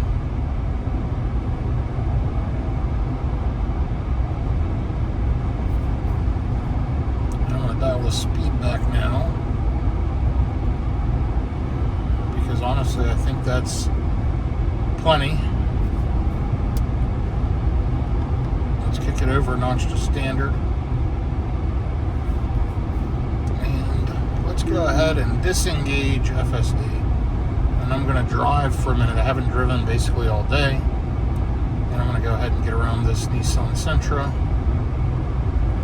It is speeding up to match my speed, which people normally do. So now if I slow down, they'll slow down. Now if I speed up, I'll go right past them. Human behavior happens all the time.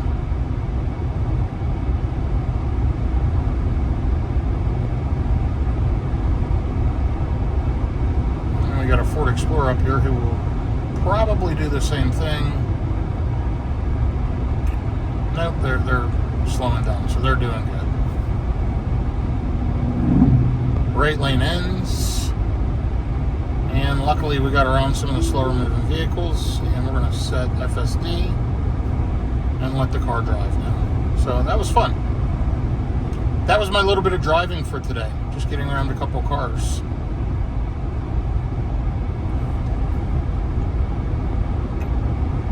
I'll put it in hurry just so it keeps the speed up a little bit. It tends to slow way down in standard mode.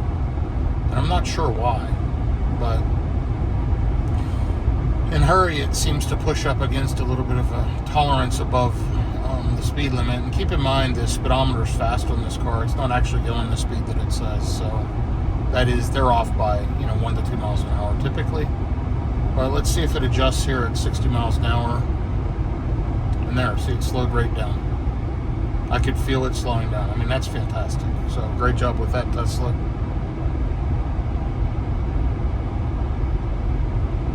Really, really cool driving through this part of the country, isn't it?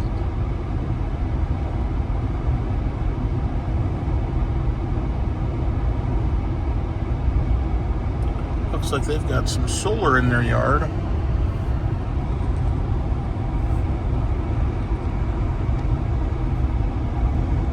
Makes a lot of sense. Little ballpark right there for the Petus Eagles and the Lady Eagles, it said.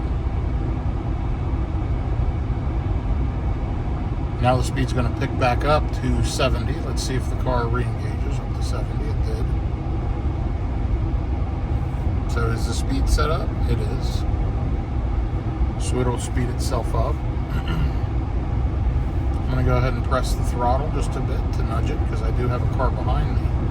And you can see where I have a car behind me if I do this. Let's see. No, it's not showing, but there's one behind me just a little ways back.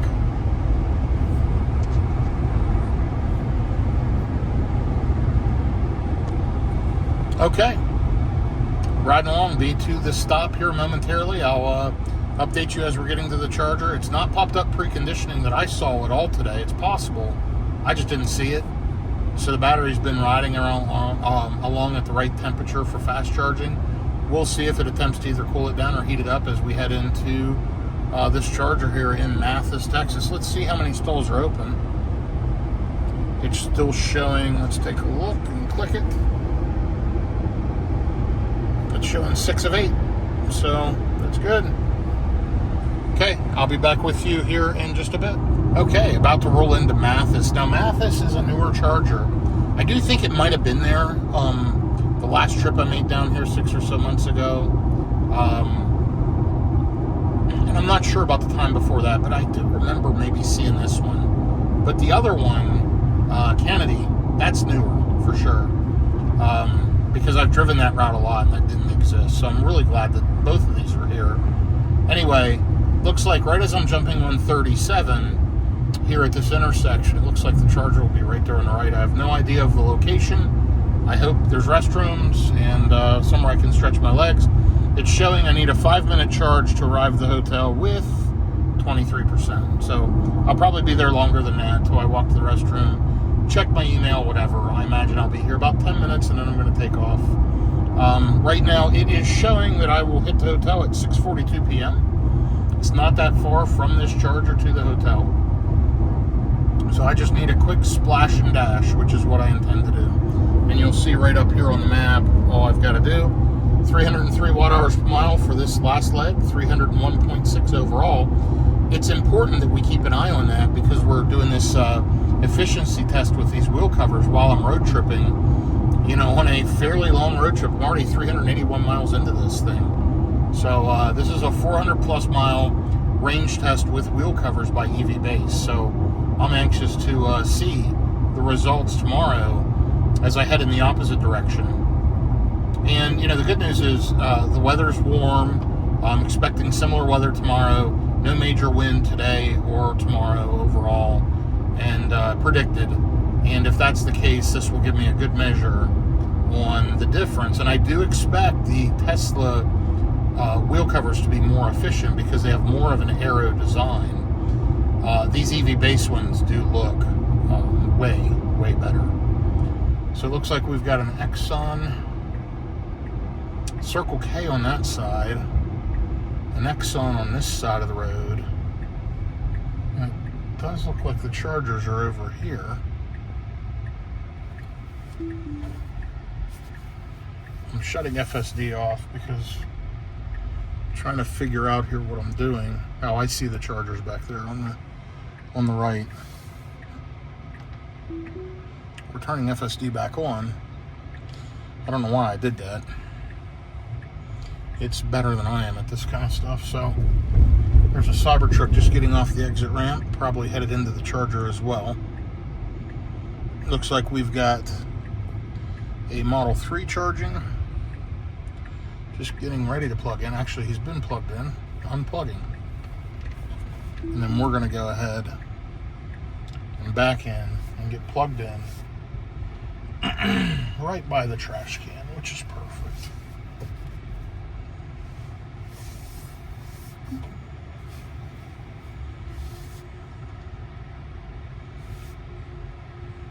And it will self-park, and it will drive up here, and I could have just let that all happen, but I decided to do it manually. So we're at 19%. Let's see if we can get a good charging session this time and get full speed.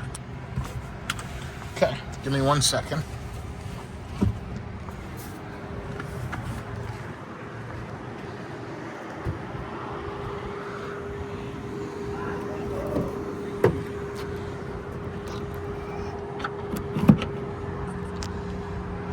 Should go green here very quickly. I saw the Cybertruck getting off the exit, but I don't see it pulling around here. Maybe it will. And just like that, we're charging. And because it's charging so quickly, it's saying 2 minutes needed, which is really impressive. Leaderboard unlocked. Race other drivers at this location and add your name to the Beach Buggy Racing 2 leaderboard. I've never had time to do that. Already up to 20%, which cool is, even though I was below 20%, Sentry Mode kicks on because it knows I'm plugged into a supercharger. So great job on that integration, Tesla.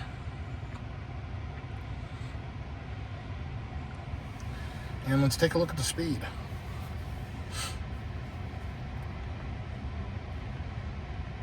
we should see right around 250, and we are.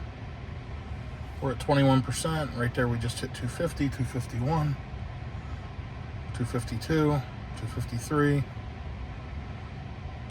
254. And it'll start slowly tapering now. We're already up to 23%. And if we leave now, we already arrive with 5%. So let me go use the restroom. Let me throw my trash away. I'm going to get another cold water out of the TL yard refrigerator in the back. And I'll be back with you here as I walk out of this location. Be back shortly. So here's the charger in Mathis. Sorry, it's very, very windy. It's at this Exxon fuel station, which works fine. There's a trash dumpster back here. Truck parking. It is a bit of a truck stop. And take a look at this. 8 stalls. I'm the only one there. The Model Y Juniper is looking absolutely fantastic. Tell me what you think of these EV-based wheel covers. I mean, if you're looking for a quick, inexpensive upgrade to your Juniper, and we'll know the range hit shortly, but man, look at those things. They're really, really sharp.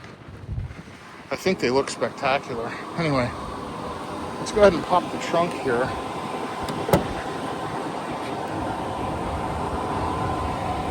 Get into the cooler.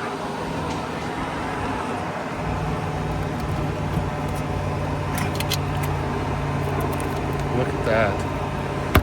46 degrees in the cooler. It's keeping things nice and cool and working fantastic. By the way, when I put that water in there this morning, it was warm. When I say this morning, a few hours ago, everything was warm in there. So it's cooled everything down. We've only been charging for a few minutes. Let's take a look and see how we're doing. Wow, we're up to 43% already.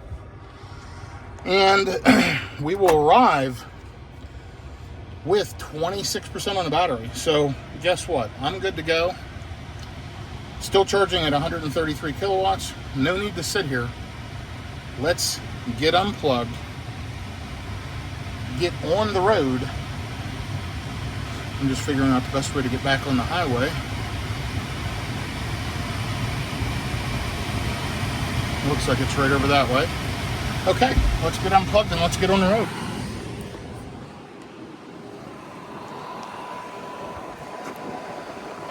Handle's not too toasty. These are V3s because there's no metal ring and the cable's a little thinner. That's how you can tell a V2. It has a metal ring and the cable's thicker. Okay, I'll be back on the road and I'll be back with you here shortly. By the way, final stats on this last leg, 178 miles, 301 watt hours per mile. And let's roll. I did not keep climbing on, which probably would have been a good idea because now you can hear this HVAC system rip. But I don't know how long we were there. I don't know what time we pulled in, but less than 10 minutes for sure. And super quick stop. I went in, used the restroom, grabbed the water, and took off. And we are back on the road again. Showing 28% upon arrival. That'll probably improve as we go. And as the car cools down, look at the consumption. Wow.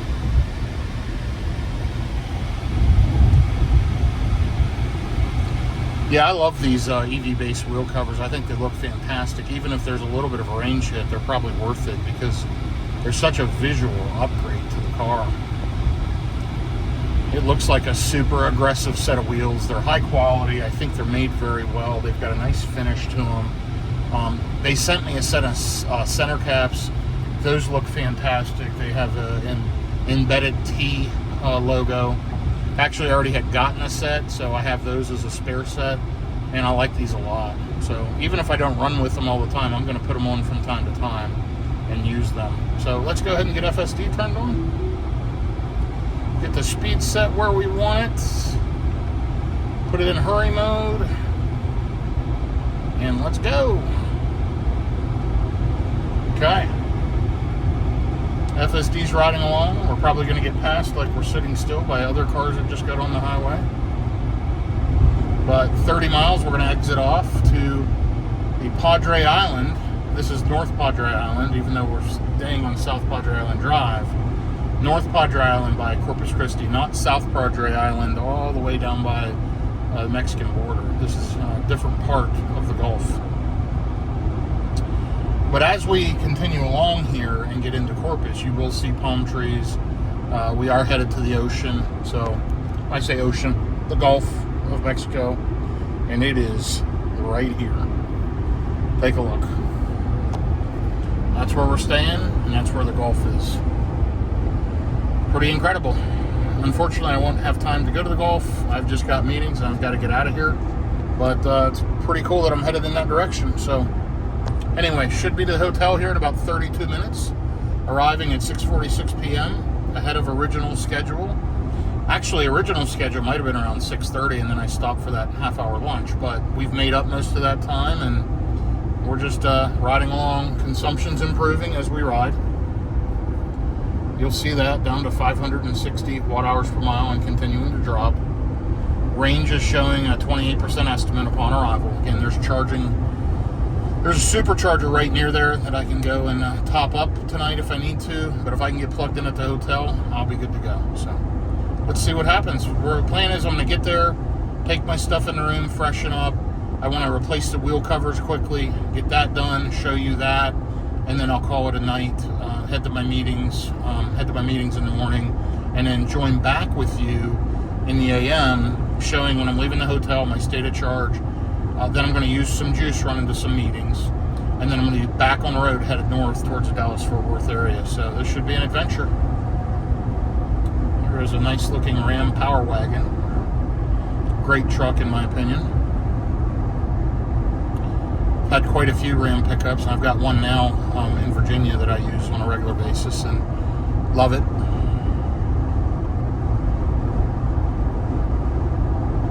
See all the windmills down here? Taking advantage of all this wind in this part of the country. And it is windy down through here. It always is. So that you can tell by the trees the way they're all laid over from the wind. You're always going to get crosswinds through here.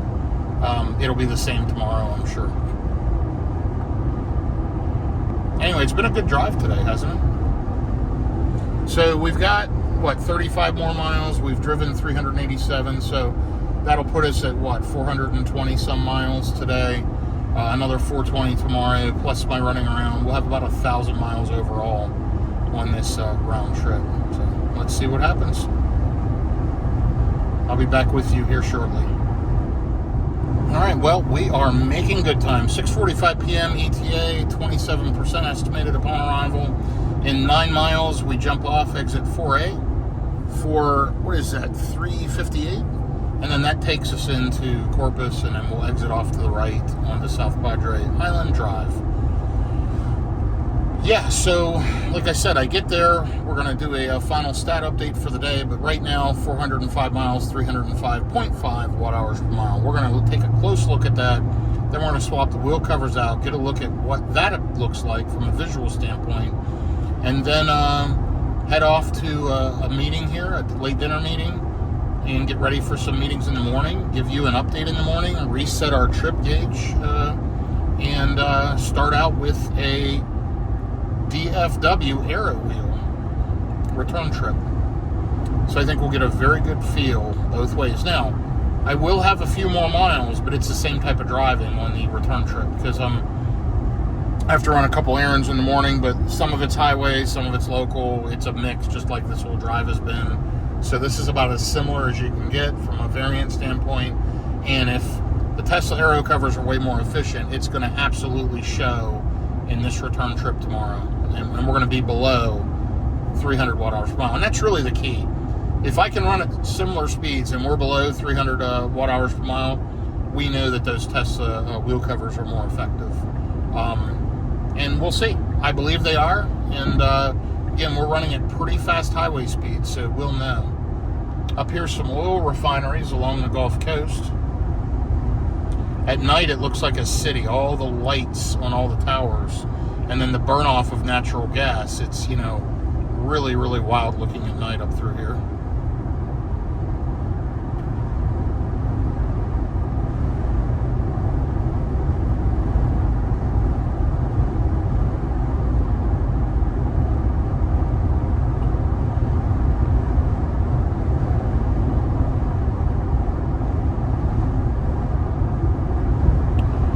see if you can check out this refinery here.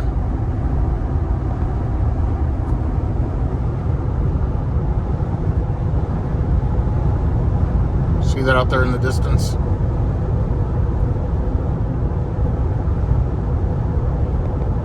Crazy, right?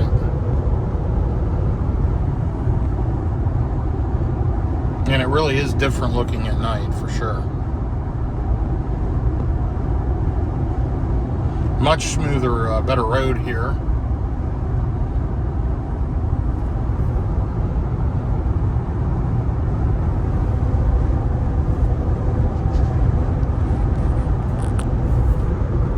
There's a better feel for the refinery as we drive by it.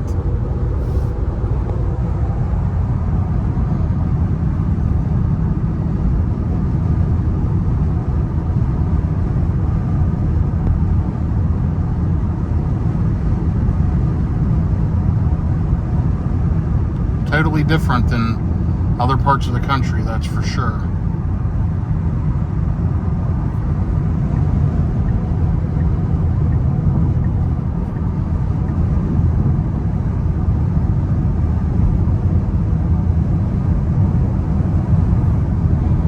And you can imagine that all lit up at night with flashing lights over those towers. It's really, really spooky, especially if you've never driven down through here before. They're lined up all along here. I don't know if you can see those out in the distance, but it's really crazy looking at night if you've never experienced that. Anyway, I'm going to go ahead and jump off this portion of the video. I'll be back with you here in the next 10 or so minutes as we're pulling into the True by Hilton, Corpus Christi. Oh, let me just show you this before I disconnect. Check out all the tanks. A lot of oil coming in off the Gulf Coast here. Part of the reason why Texas has no state income tax, folks. A lot of natural resources in Texas. A lot of oil derricks throughout the state of Texas as well. And I should point those out in one of my future trips as we drive past them. But, yeah. Okay, I'll be back with you here in a bit.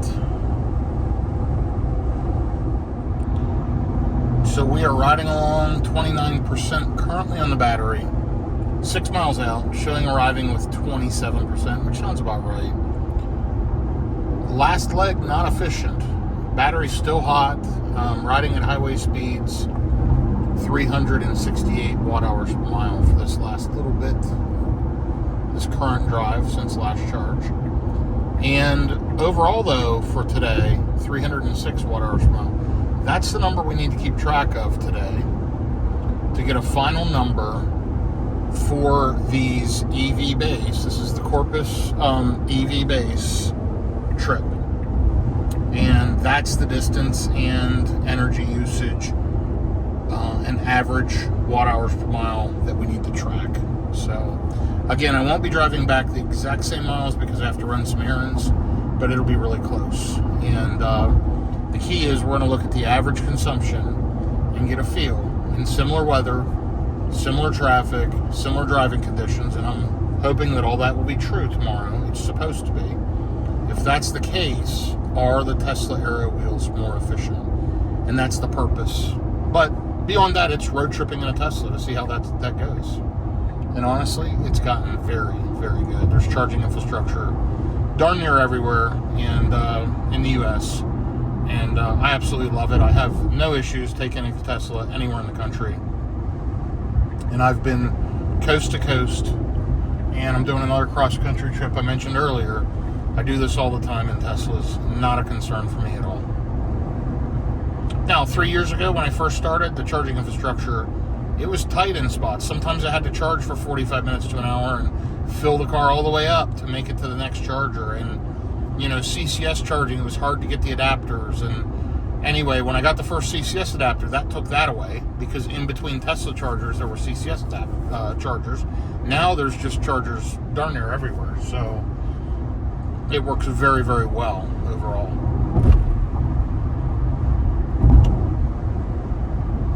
But here we are along kind of what I would call the main strip along Corpus Christi where all the shopping and restaurants, what do you call it, hotels, etc. are down along this South Padre Island Drive and down along this strip.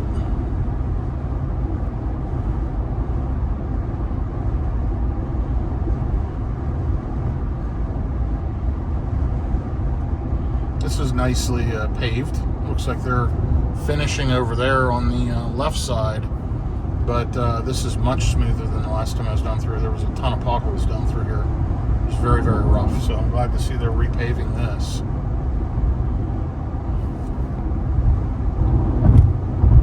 You'll see the palm trees now kind of everywhere down through here.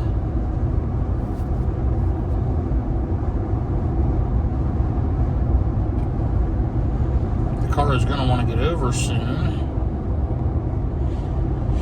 to exit.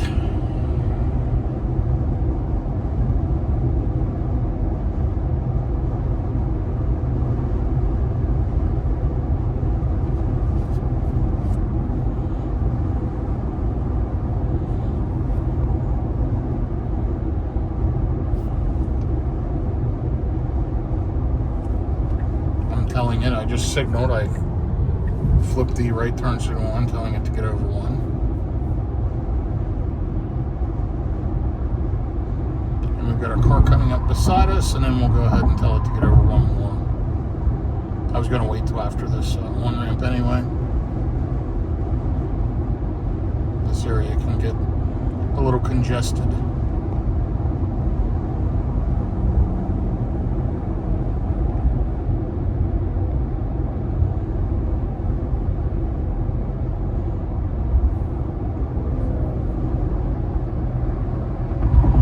Letting FSD do its thing. It should pop over here in just a minute. Usually does it about a half mile out. That was pretty smart the way it just handled that, so all is good.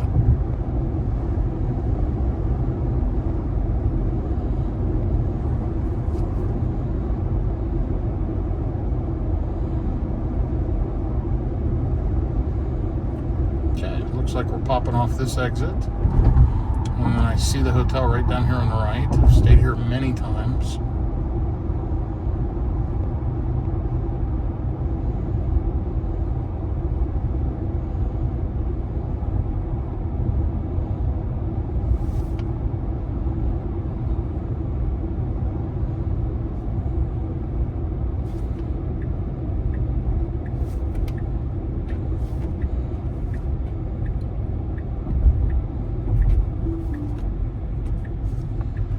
That was a tight turn off of the exit, and I took over. FSD was getting me in here, but wow, that was sharp and tight. The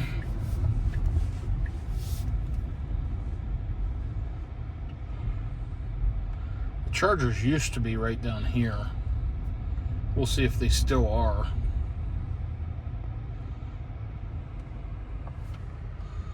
Yeah, well, there's one currently. Let's see if it works. We're going to go ahead and get plugged into it.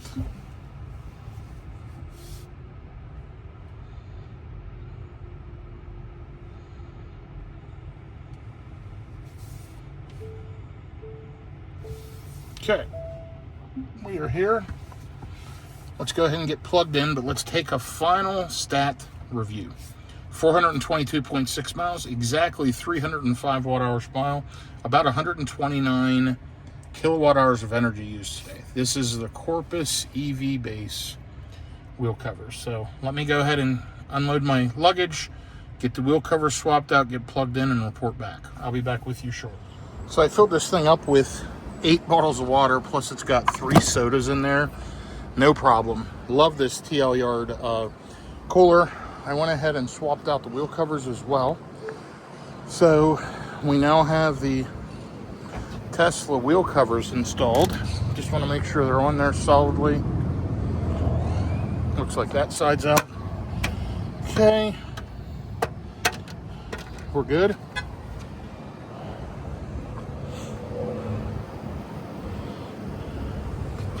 This one looks good.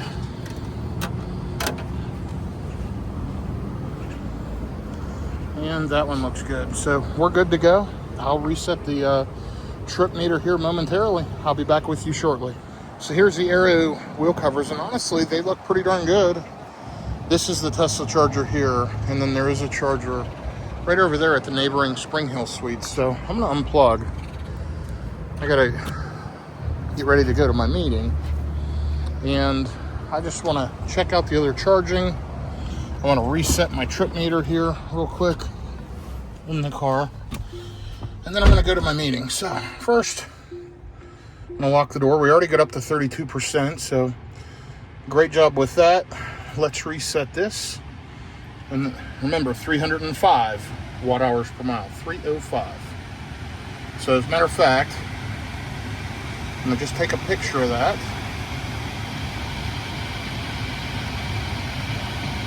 Okay.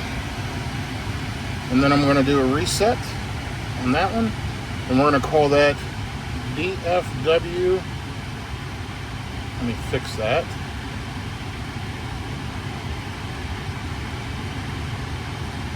Arrows. And we'll see what it does. All right, I'm gonna go ahead and run to my meeting, but let me go ahead and get my seatbelt on, and let's check out this other charger over here and see if it still exists.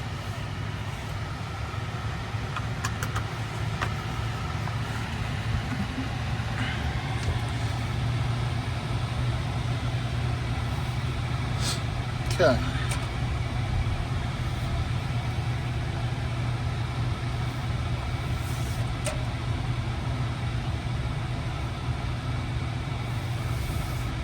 We're headed over here now to check. The chargers used to be right over here. And it does look like there's one all the way on the end. You can't see it really with the pickup, but it's like a GE Energy or something right there, charger. See it back there? That's it. All right, well, let me run to my meeting, and let's hope this Tesla charger is still here when I get back, and I can get plugged in and get some juice, and I'll be back with you shortly. So here I am at the True by Hilton, and just was going for a quick walk, and you can see you got the whole beach vibe feel. And let's walk over and check the Model Y.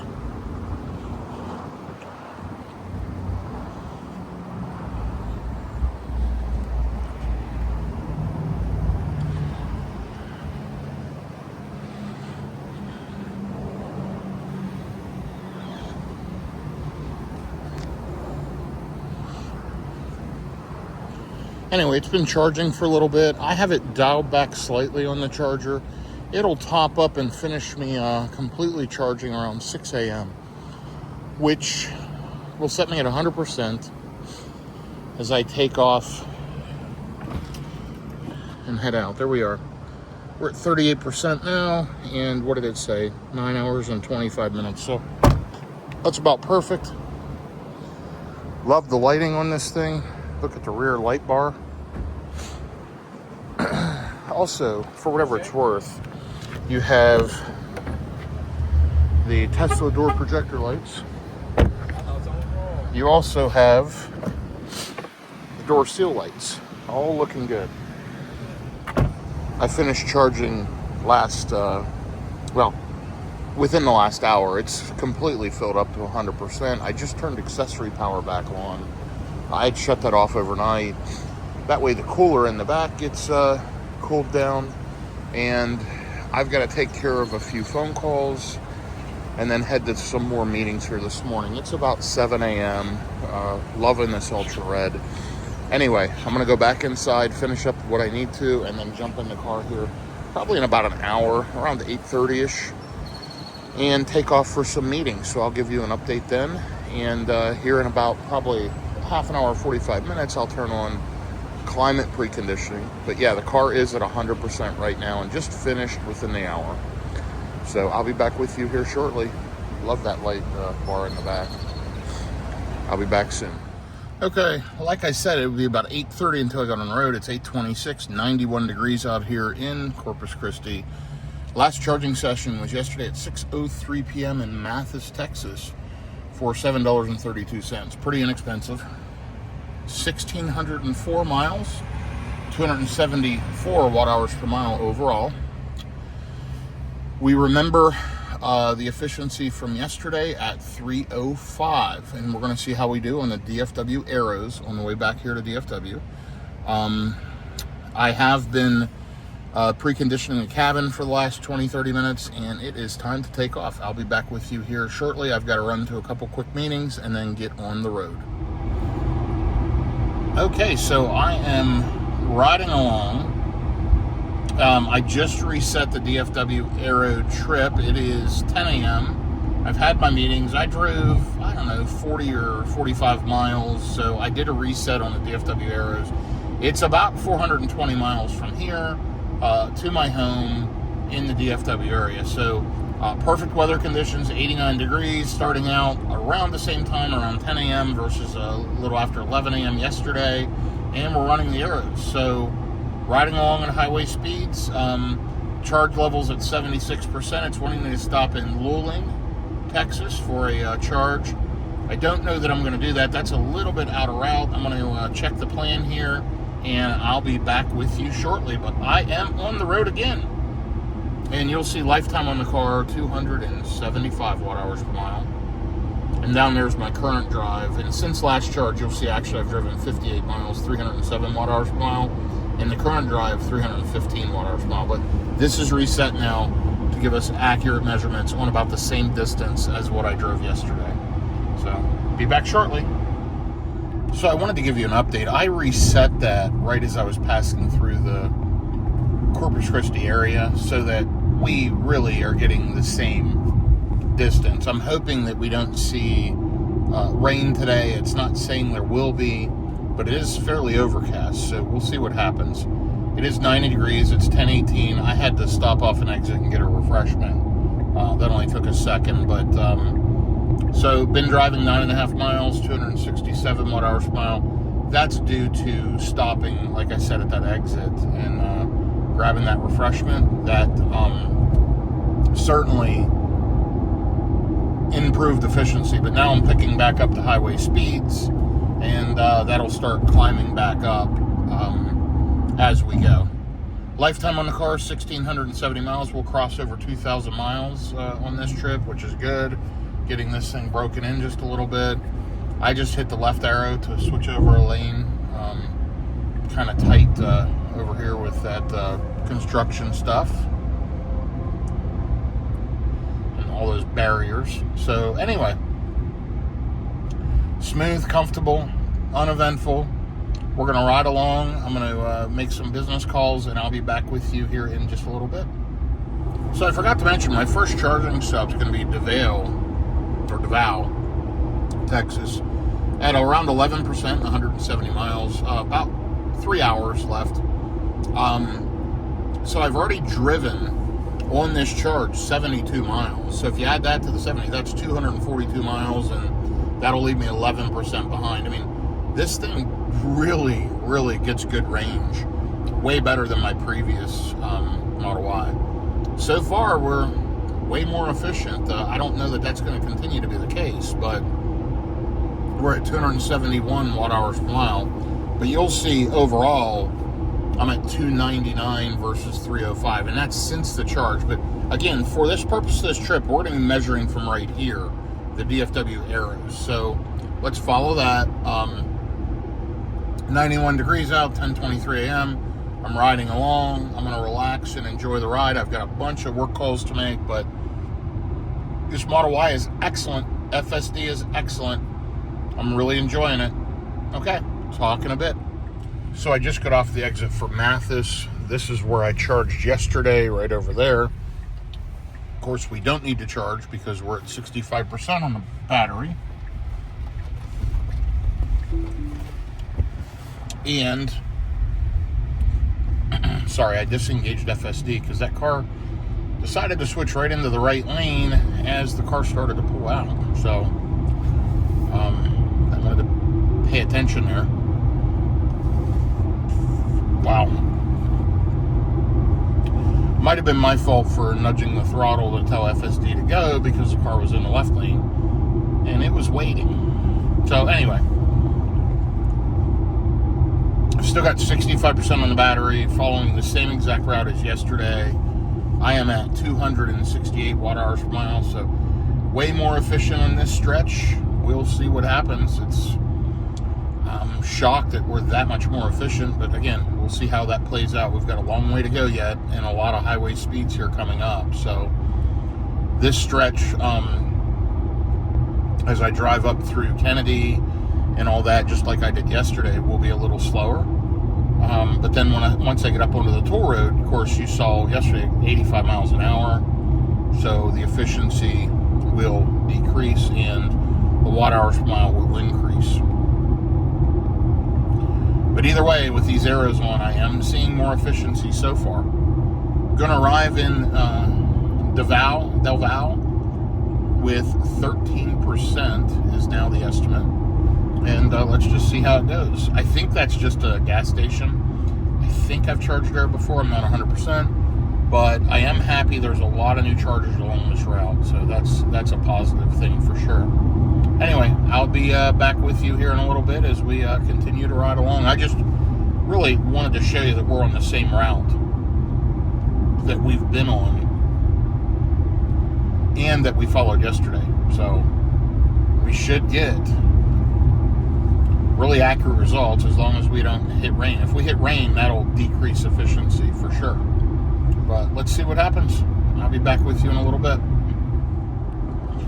So the car is more efficient than I am. I need to take a bio break. You know, I've been driving for an hour and a half, but I need to stop and use the restroom. Because actually, I've been driving for 129 miles since the last charge. I had meetings. It's been since 8-something this morning, about 8:30 this morning. So here I am a few hours later. Need to take a bio break. And I went ahead and added the supercharger in Kennedy. I'm going to update the route plan after that. I'm going to use the facility, stretch my legs, and plug in while I do that. And then I'm going to remove the Del Val stop and let it recalculate and pick something else, because I probably won't need to stop at Del Val if I'm stopping here in Kennedy. And Kennedy's a new one at that Burger King that we saw yesterday, and I've not charged there. So that'll just be another Tesla charging stop that I'll hit. So I'm going to go ahead and do that. As soon as I plugged it in and started preconditioning the battery for fast charging, it is 88 degrees out. No bad weather yet. It is slightly cooler than yesterday, but it's earlier in the day. So when I left out yesterday morning, it was about the same. Overall, my efficiency is much better, but I'm on that more efficient stretch right now. So let's see what happens as we hit, more highway speeds here coming up. But I'm not ready to judge efficiency yet, but the car does feel good. It does feel very efficient. And I have a feeling that this range result, it might be surprising. We were at 305 yesterday, and so far today, if you just look since charge, 282. So if that's the case, that's 20 watt hours. That's a pretty decent percentage of difference, more than I would expect. But let's see what happens. Honestly, the Tesla aero covers don't look that bad. They look pretty good. They just don't totally protect the wheel from curb rash. But they are the most aero design, I think, and they were put on the car for a reason. However, a lot of people do not like the looks, and those EV base covers look amazing. So most people don't road trip, every week like I do, or multiple times a week. As of right now, I'm road tripping today and tomorrow, the next day and the day after that, and then I think once I get home, I believe my wife and I are going away for the weekend, and that'll be a short road trip as well. So that's in 1 week. I'm going to have, let me just think, 2,000, 2,500, probably 3,000 miles of road tripping in 1 week. It's a lot of miles. So we'll see how it all plays out, but I'm only 9 miles away, about 9 minutes. Going to arrive to Kennedy with 45%. Like I said, we're preconditioning. Let's see how it goes and what kind of charging speeds we get. I don't expect them to be very high. We're at a very high state of charge. Should get into the mid-high hundreds, maybe 180, 190 or so. And then it'll start dropping pretty quickly because at this state of charge, the car only pulls maybe 150 kilowatt, 140, something like that. So, yeah, it's not going to be great, but it doesn't matter. This is a bio brake, and that old saying, ABC, always be charging. I always want to plug the car in overnight, whatever. And by the way, this is a very inexpensive trip compared to gas because this car is very efficient. Tesla charging rates are pretty decent. You saw all the more I spent yesterday. And then on top of that, I had free juice at the hotel overnight. And that hotel was a very good price too. So, I got a free tank of fuel from 27% up to 100%, which was absolutely free. And then my home charging was very inexpensive when I left yesterday. And then the couple of stops I made, round trip, this is going to be very, very budget friendly. What I am going to do while I'm at Kennedy, I'm going to go ahead and look at EVgo. Maybe I target and hit one of those on the way back and save a charging stop cost. I'm not in as much of a rush. I don't have any meetings this evening other than phone calls this afternoon. So it doesn't matter if I add a little bit of time to stop at an EVgo charger and get some free juice. So I might do that after Kennedy. So let's see what that looks like.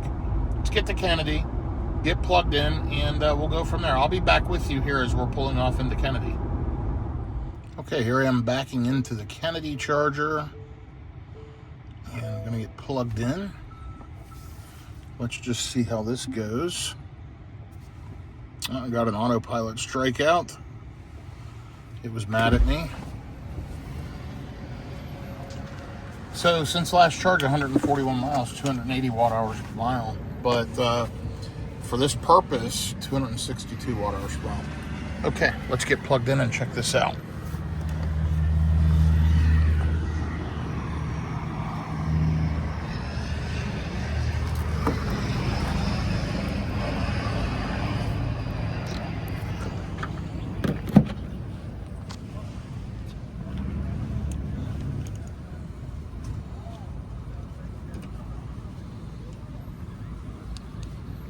Okay, we are green.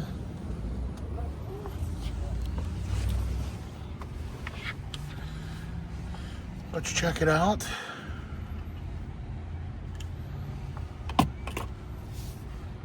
We're right up here.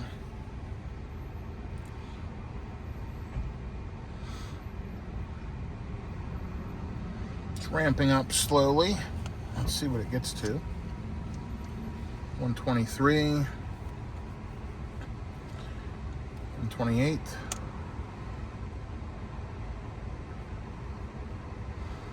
132. It might be leveling out. We're at 47%, so pretty high in the pack.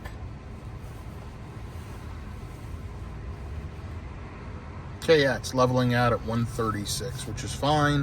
It wants me to be here for 15 minutes. It did recalculate, and it wants me next to go to the supercharger in Lorena, which, let's take a look at that one. There's a lot of options up along the way. Wants me to stop this one at Lorena, which it looks like it's at a 1.9 fuel stop. And it looks like it's V3 Plus. Yeah, 325 kilowatt. So that's a brand new install. It'll probably be pretty good. So we're going to go ahead and try to shoot to Lorena, which is outside of Waco. Looks like it's right off the interstate. Yeah, that looks like a good one. Yeah, that's right there at a 1.9. So I like that. All right, let me go ahead and get juiced up. I'm going to use the facilities, and I'll be back with you momentarily. Yeah, this Kennedy supercharger is great. I was able to get a frozen drink, but really good stop. It's right off the highway. It's here at this Burger King that has good hours and pretty convenient. And good chargers. Nice clean install with trash cans throughout. So anyway, let me get situated in the car and I'll report back shortly. So what do you think of these aero covers versus the EV base wheel covers? I think they're nice too, but the EV base ones are much nicer in my opinion. 1 minute remaining. Shows we're at 75% already, and if we leave here now, we'll get there with 7%. I've got to throw something in the trunk, and then I'd say we take off and get on the road. Let me do this. Let me put keep mode on. Whoops. We'll go here and we'll go keep. Got to keep the climate set and get this cabin cooling down, because it is hot and 89 degrees out. And then let's hit the road. Okay, just popped up saying we charged enough to continue trip. Let's unplug and get the heck out of here.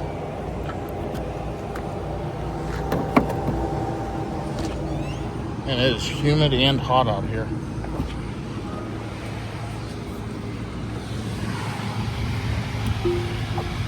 Okay, let's look at our charging cost real quick.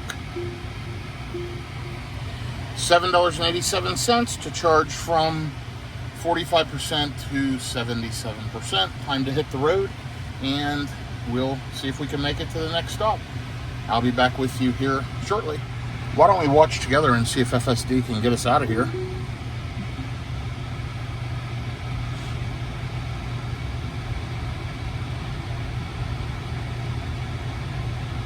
Navigating through the parking lot, watching for cars, doing its thing, riding along pretty conservatively. We've got a truck there kind of blocking the path. I did touch the throttle, but FSD is good. 264 watt-hours per mile, way more efficient than yesterday with these aero covers, but we are early in the trip and we're running that slower speed section. The less efficient section is coming up, so let's see how that plays out. I think it's going to be really interesting. Remember, the marker is the mark to beat is 305 watt-hours per mile, and we're only less than a quarter way into the trip, and it's 11:42 a.m. But hey, we got going earlier today than yesterday, which is a good thing, and that means we're going to make it to our final destination probably between 5 and 6 o'clock instead of like we did last night at 6:45. So that's good, and happy to be in the Tesla, happy to be running FSD, and glad you're following along. That was an easy quick stop. I took my sport coat off, I changed clothes quickly, I didn't even have time to check my email. I used the restroom. I got this frozen drink to sip on as I ride because it is so hot, and that's it. And honestly, I bought that just because I was feeling guilty about using the restroom, and probably shouldn't, but I like to buy something if I'm going to use an establishment. So thought that was the right thing to do. But off we go on FSD, and I will report back in just a little bit. I don't know if we'll see any more, but I just passed a small refinery. There were a bunch of oil derricks off on the right-hand side, and there was a natural gas burn-off going where you saw the flame shooting near. And actually, right there's some derricks. Let me show you. Pretty cool. And over there's some holding tanks. There's no natural gas burn-off going on right now, but they had some solar panels there on their gear. Interesting. Naturally growing cacti on both sides of the road. But yeah, this is oil country. Up here's some more. We got cattle and an oil derrick in the background. So welcome to Texas, and being in the deep part of Texas, deep South Texas by the Gulf Coast. Pretty cool, and I just wanted to share that.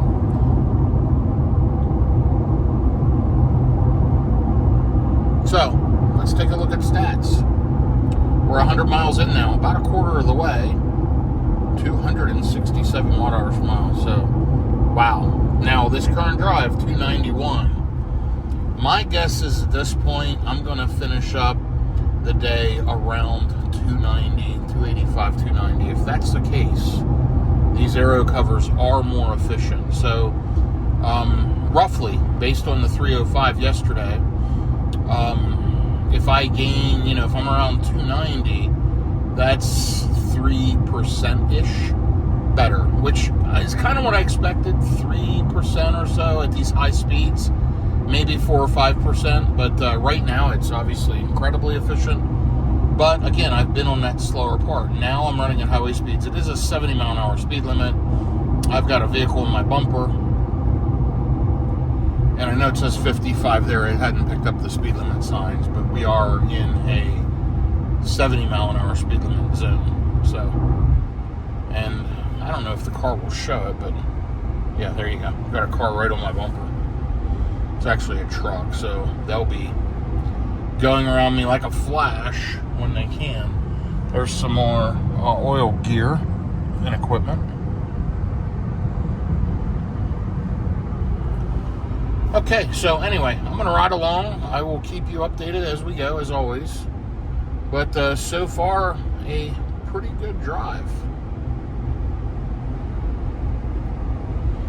It just changed my trip updated to avoid low arrival energy. It's putting me at Temple now. So I'm going to take a look at that. That's that Buc-ee's, that huge Buc-ee's supercharger. I don't know if I want to go there. So let me play around with the settings a little bit, and I'll be back with you. So the car's concerned that I'll arrive with 7% to that Lorena charger, which is the one I think I want to try. It's a new V3.5. So is the Temple charger, the Buc-ee's. I can stop at that one if I need to. We're going to ride along, though. I told it to ignore all charging stops, and I added in Lorena, Texas as a manual stop. So I believe we will be just fine. If we make that one, we're just simply following what Tesla told us to do. It told me to unplug at that last stop. And normally I'll wait to about a 15 to 20% buffer because of situations like this, as the weather warms up and you're going highway speeds. But this car's pretty efficient. I've got 70% on the battery. I know easily I can get 2 times that. I can easily get 200 miles on 100%. I can take that times 2. So times 2 would be 140 miles. We're only 36 miles past that. This should not be a problem. I'm totally comfortable arriving with less than 10%. As a matter of fact, it's better. It'll charge faster, whatever. What I did forget to do was look at EVgo. So I'm going to do that here in a little bit and check out the EVgo stops and see if I have other better options to explore along this route. So let's see what happens. So we made our destination, EVgo, in Pflugerville, which is right up by Austin, on the east side of Austin. We'll go by the Gigafactory again, this time in the right lane. I'll try to capture that if I can. I've got some conference calls here in the next few minutes that may run long. So, but I went ahead and just made that my final destination for now. Obviously, I'm going further than that, but it freaks the navigation out because it doesn't understand I'm charging there. It should precondition to it because it is in the navigation as an EVgo charging station, but it just doesn't integrate as well as the Tesla supercharger. So nonetheless, we're going to head there, juice up, and then see if I can make it all the way home from there, or if I need to do another quick stop up closer to Fort Worth. Now, this station looks like it has one 350 and 2 100 kilowatt chargers, so it's going to be interesting. But hey, it's free juice. It's within a mile of the interstate. If you look, once you get off the exit, it's half a mile. You turn left and then turn right into the shopping plaza. So it should only take a couple of minutes. It's not in as congested of an area. It's busy, but not as bad as right in Austin. So I figured it's worth a shot, and it's right en route. I'm passing right by it on the way to Temple or that other supercharger that I was headed to. So let's check that out, see if I can get some free juice, use my CCS adapter, and maybe save $20 or so. So I think that's worth it for a mile out of the way. The biggest risk is, one, I'm not worried about power sharing on the 350, but the 350 may not be available, and then I'm plugging into a 100. Even so, I'll plug in, walk in, use the restroom, and get some free juice. I'm arriving at a fairly high state of charge anyway. I'm not going to pull a lot more than 100 kilowatts. So let's see if they work. I checked the EVgo app. They all show online. I feel like it's worth a shot. So that's what we're going to do. We're still seeing incredible efficiency. But we're in that, again, more efficient stretch. we haven't hit the high-speed highways yet. Those are coming up in about 45 minutes. So let me jump off, get ready for my calls, and I'll be back with you. We're sitting at 65% on the battery. It's 89 degrees out. Another toasty Texas day. And so far, we are seeing better efficiency with the Tesla Aero covers. It's kind of interesting. All right, be back in a little bit. Okay, so we are just now getting on the toll road. We just got on it maybe a couple of miles ago. I was on a conference call. FSD's engaged in hurry mode. It's maxed out, as we did yesterday. I let FSD run this and just kind of stayed in the right lane as people passed me. The weather's maintained. It's 90 degrees out, almost similar to yesterday, and within a degree or two. I'm sure it'll warm up more this afternoon. No rain. It is overcast.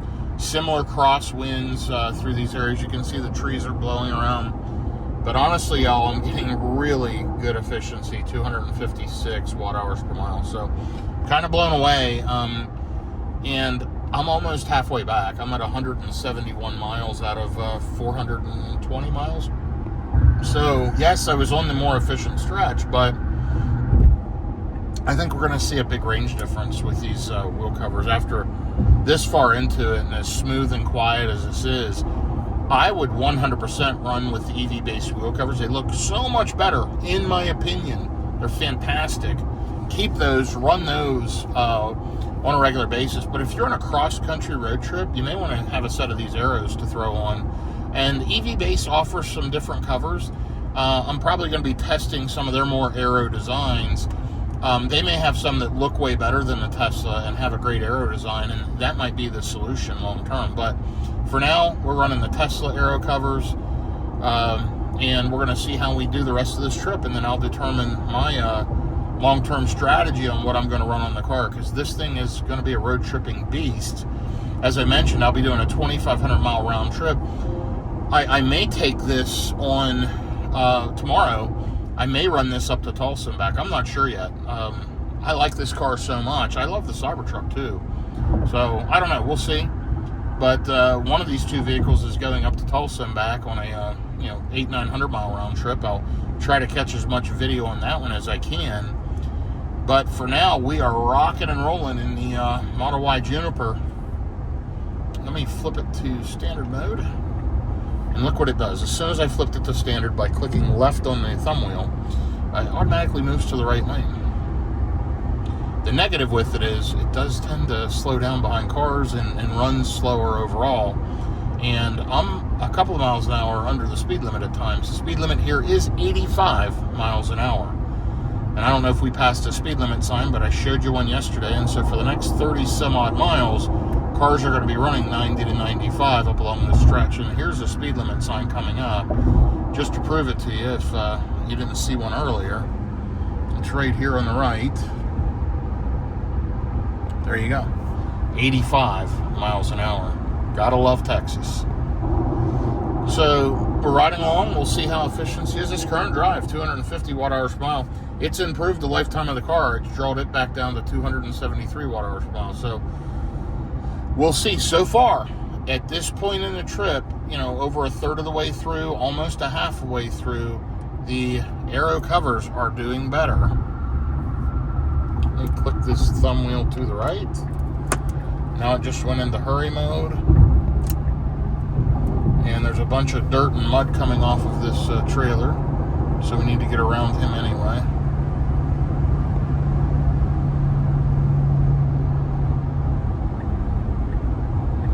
Interesting that it passed on the left. That was pretty aggressive. I thought it would have passed on the right.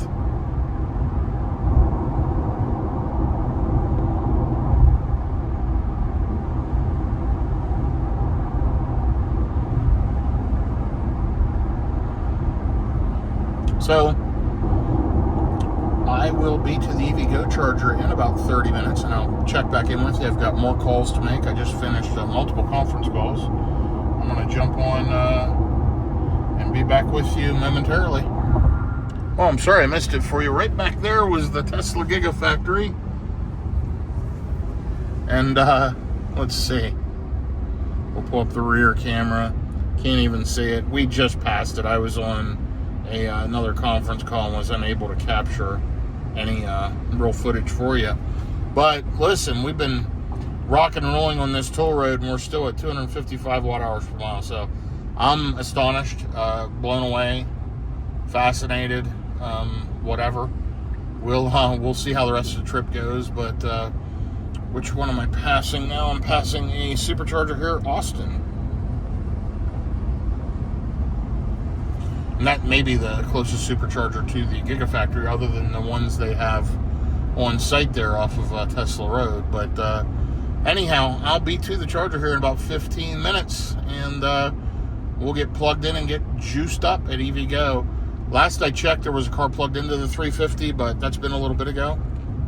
I'm going to keep fingers crossed I can get plugged in.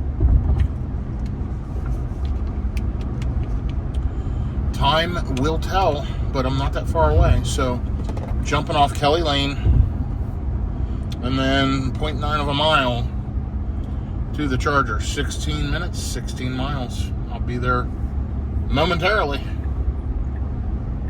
Look at that efficiency, though. That's incredible.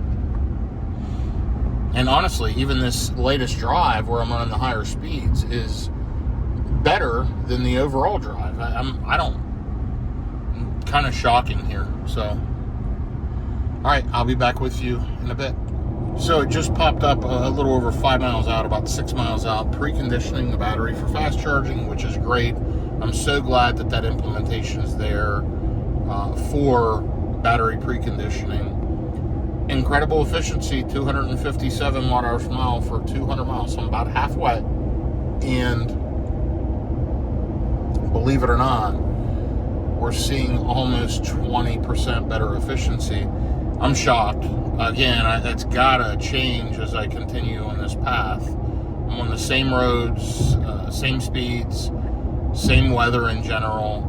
Yes, it's 2 to 3 degrees cooler at this point in the day than yesterday, but that has no significant impact. Most of the day yesterday I had the HVAC on 68.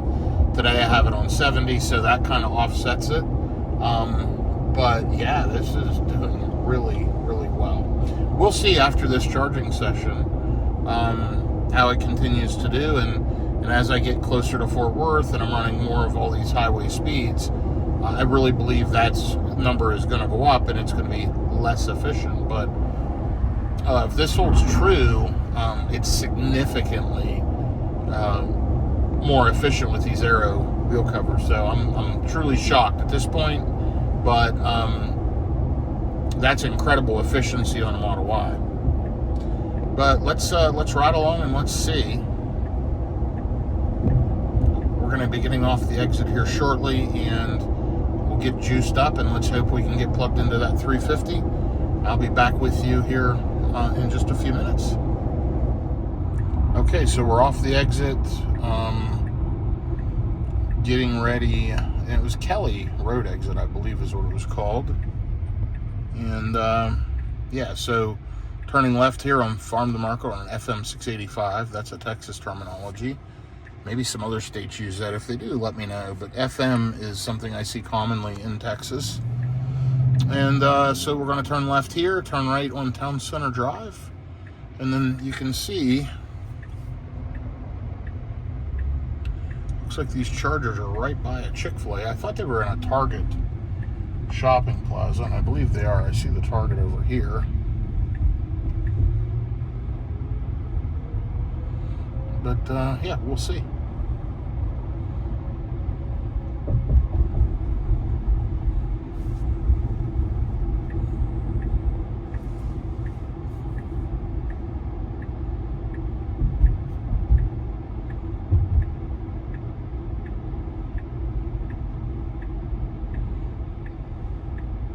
Interesting. I think it could have turned in right back there where the other car turned, but that didn't show on the mapping. So we'll see. Let FSD do its thing. There's the latest efficiency update. Crazy. Oops, sorry. Yeah, it's kind of crazy. Crazy good.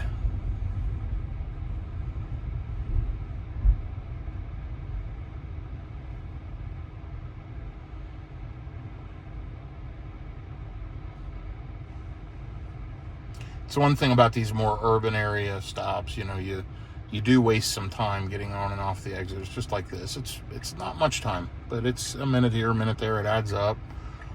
Whereas your typical gas stations are directly off the exit, some of these stops aren't. It's like that person taking an extra 20 seconds to go when she clearly was the next car to go. Again, that's a bit of impatience, but you know, we're road tripping and optimizing, so it all matters. So I see the chargers. They're just over here. Let's see if the car takes us the correct direction, and it is. And it looks like we've got a Mach-E plugged in. So we're gonna plug in with them and share power. So I don't think these have dynamic power sharing. I think I'll just see 175, assuming this handle works, but I'm okay with that.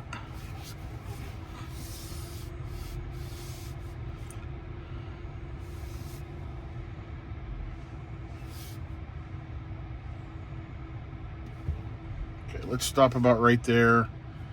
We'll get our CCS adapter out and get plugged in.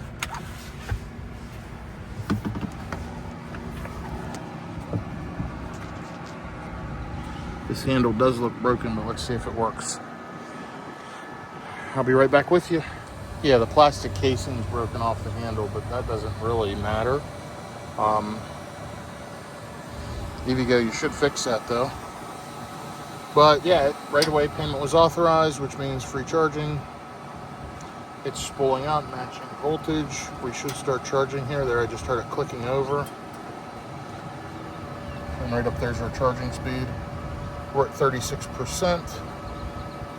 And, you know, I can't pull maximum charge rate anyway at this percentage, so I'm pretty okay with that.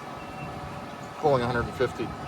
Those are the little 100 kilowatt split 50s sitting here, so I can't even get 100 on those, just based on the amperage. Those are a little low for me with the Tesla, but yeah, we're pulling around 150, which is kind of where we want to be. So let's take a look. Yeah, it's showing 148. It says charge rate limited by power station, so it is a little low, but guess what? Free charge. So all right, I'm going to go ahead and make some phone calls, take care of a few things, and I'll be back with you momentarily. So yeah, it's interesting. I'll have to remember this Pflugerville stop. It's exactly halfway, meaning I left my house with 100% state of charge, stopped here and did a deep charge. I could make it on just a total of one stop to Corpus Christi. Super easy. I've got to, like I said, run and use a facility. I'm pulling 150 kilowatts. It's still a little slower than a car would be, but not much. I mean, you saw earlier, I think it was at 37%. It was pulling right around the same speeds. So it's not now. That's not limiting it at all now. So that little information icon went away. 207 watt hours per mile, 256.7 watt hours. I'm sorry, 207 miles, 257 watt hours per mile. Remarkably good here with these arrows. So we'll see how it goes. It looks like I need 25% more to get home with zero. Based on 200 miles, I'd want to be probably 75-80% anyway. Yeah, probably around 80%. So let's see. We'll see how long I want to sit here. There's tons and tons and tons of charging options en route. Let's take a look. You'll see what I'm talking about. See all these red dots? All the way up along. Chargers everywhere up along here. Here's that huge Buc-ee's in Temple. We got one Waco, north of Waco. This Abbott one I've been to plenty of times. Alvarado. I mean, there's so many options. The key would be hitting one more rural. So ideally, honestly,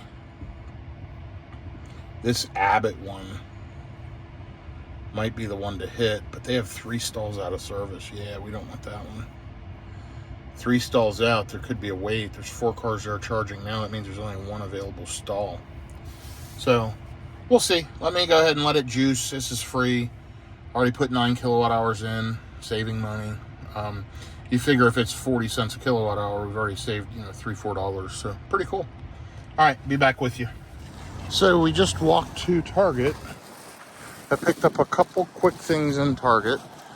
Now I'm headed back over. I used the restroom, picked up a couple quick things, walking back, and I'm gonna guess I've probably got enough charge to head home. So we'll see as soon as I get to the car, and I'll update you here momentarily.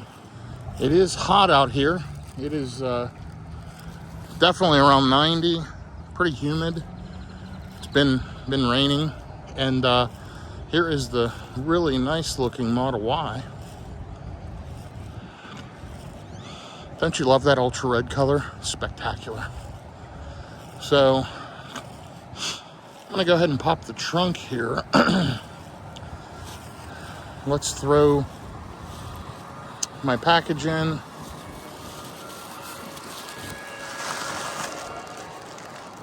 Got a Nissan Leaf there charging. They do have 2 Chatimos on those too. Part of the reason they're nice with the 50 kilowatts. And it looks like my fridge is at 39 degrees. I'm gonna go ahead and grab out 2 bottles of water. Man, I love this this fridge by Tillyard, T-L-Y-A-R-D. Amazing product. A link to that is in the description of my videos if you want to save some money buying that. What a great thing, especially now that you have the option to leave accessory power on. Let's check our charging.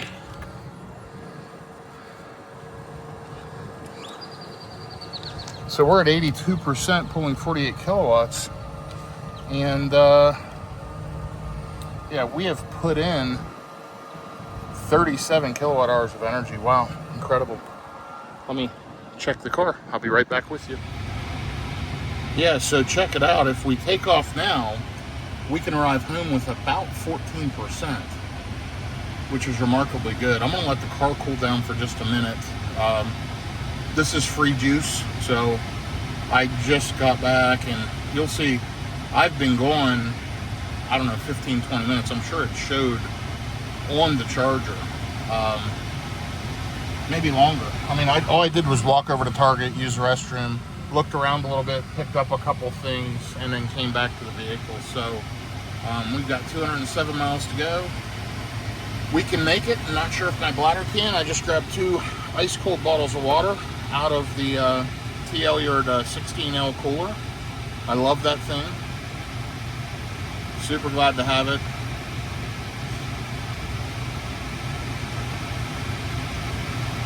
So right now it's showing 15%. I think I'm just going to let it pop up to 85 and then go. Just about 1 more minute. I want to let the cabin cool down a little bit while I'm hooked into this DC power, because it is smoking hot in here. Yeah, it's 89 degrees in the sun. So, all right, be back with you in a minute. Maybe even less than a minute. Kind of crazy. I just looked. I've actually been charging for 27 minutes. So, yeah, I took way longer in there than I thought. I was in no rush. I just normal stop. I walked in, used the restroom, looked around, and came back out to the car. But wow, 27 minutes. Anyway, time flies. Let's get unplugged and let's head up the road. I'm probably just going to make it the whole way. Shows I'm going to arrive with 27%. And this was a 100% free charging session thanks to the failing Cadillac Lyric that I had purchased. It was absolutely awful. And had to get rid of the car, but got to keep my charging plan. All right, let me unhook my adapter and I'll be back with you. So just for reference, if you charge at those EVgo's without the charging plan that they offer, they're about 60 cents a kilowatt hour. So, times roughly 40 kilowatt hours of energy, that's a lot of money that I saved for sure. But it wouldn't have cost that. If I'd have been at a Tesla, it would have been 35 to 40. So, I saved probably $20. But effectively, that made the trip down, you saw yesterday, very inexpensive, and the trip back today, very inexpensive. And thanks to that failing Cadillac Lyriq that I can't recommend anyone. Just a horrible road tripping vehicle and just awful, and I would never buy one, and I can't recommend one, and I had a lot of problems with it. Great around town car, by the way, but I still won't recommend one because Cadillac did not do the right thing, and I won't buy that brand or recommend that to any friends or family, and I would encourage you not to buy that brand. But your money is your choice. Luxurious car inside, super nice inside, but not at all what I need. Anyway, I digress. I had 2 years of free charging. It runs out next July, so I have 13 more months left, and I am going to utilize that. Matter of fact, on my road trip up to Tulsa and back, I will probably exclusively use EVgo. And when my daughter take our cross-country road trip, we'll probably use a lot of EVgo there as well, because that Model Y that she has is on my account, as well as my Model Y. So both of them are eligible for the free charging with EVgo. So anyway, off we go, getting back on this toll road in about a mile.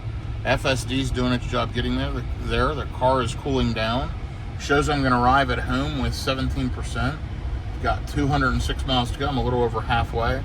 And my efficiency is incredible. Now, obviously, starting out this leg, look how high it is, 1,341 watt-hours per mile.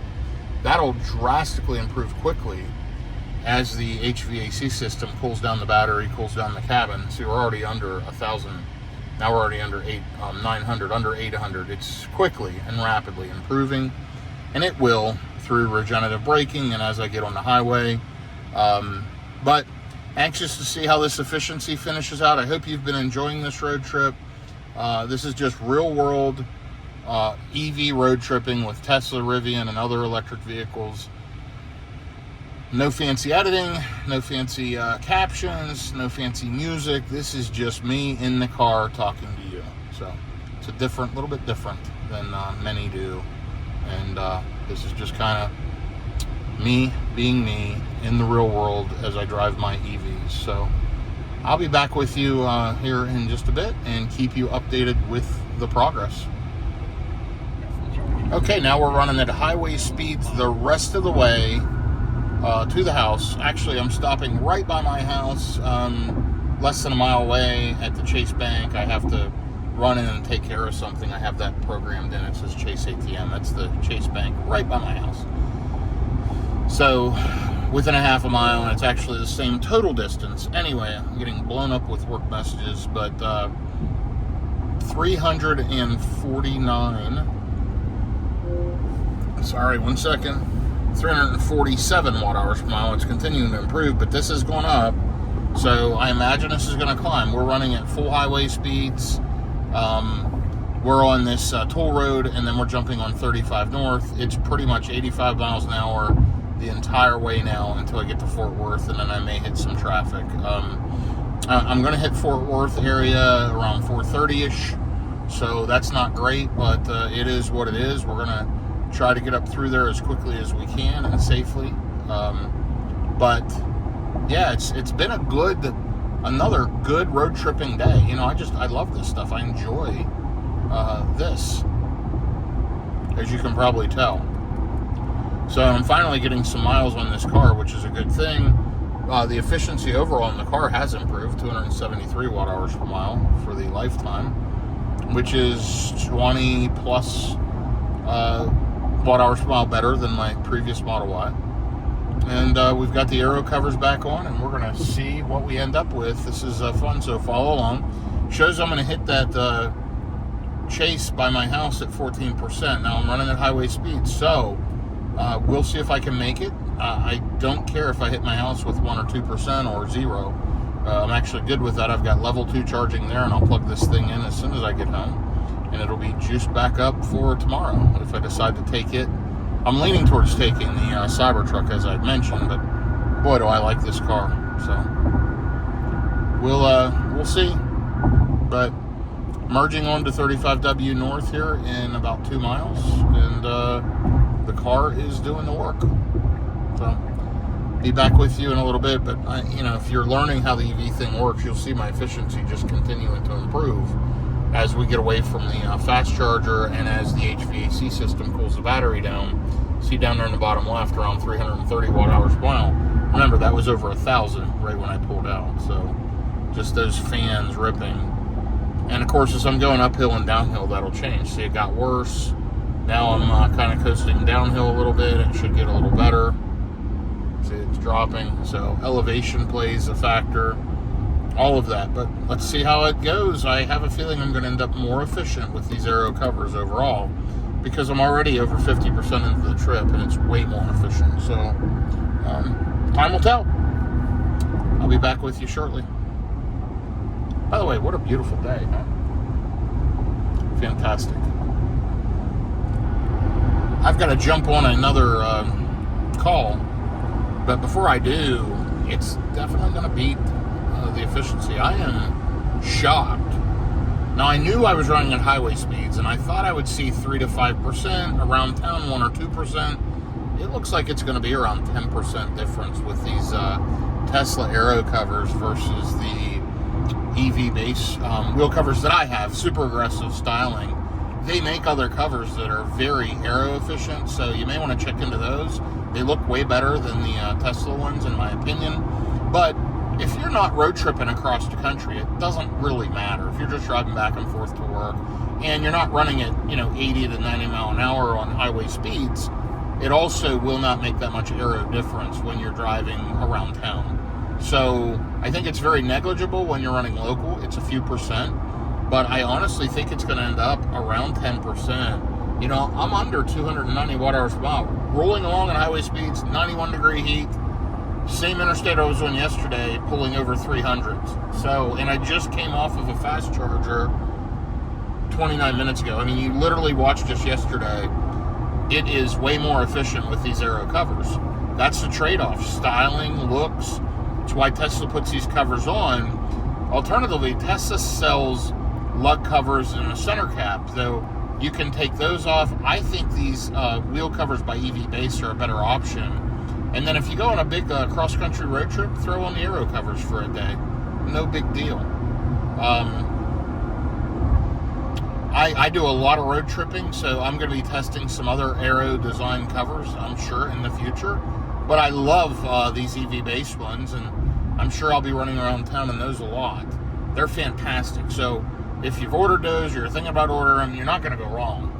They're wonderful looking, and they're good quality. They seem to be well built. I've been impressed with them, and I think they'll make your car look really good. But yeah, for efficiency, these Tesla covers are doing a really, really great job. And I'm at 260 right now. You'll see down here.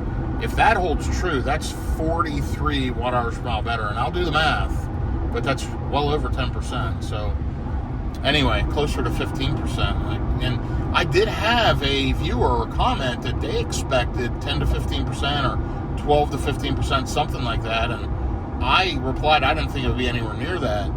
Shocking. Wow, you were right. Really incredible. Anyway, I'll be back with you in a little bit. Well, we are riding along. A lot of road debris coming up through this section. It's kind of constant. Not much you can do either. It's not like I'm following super closely. You hear it? A lot of sand and just general debris on the roadways. It does mess up the paint, that's for sure. Made this trip many times in many vehicles over the years. So I've been driving this route down to Corpus Christi and back for many, many years. Anyway, efficiency is blowing my mind. 258 watt hours per mile. Just keeps getting better. Wow. This is going to be an incredible efficiency result that I think is going to stagger what I thought it was going to be, and really make a case for a more aero design if you're going to road trip much. But boy, those EV-based wheel covers are nice. I like them a lot. So, interesting though. But we're at, let's see, we've been driving in the current drive about 80 miles, an hour and 3 minutes, 263 watt hours per mile. It's 318, 91 degrees. We're at 58% on the battery. Now shows we're going to arrive to the chase right by my house with 20% left on the battery. What a great driving day. FSD's really just taking care of things for me. And it's made it super, super easy. And yes, I put a pair of shorts on to drive. I changed at that first charging stop.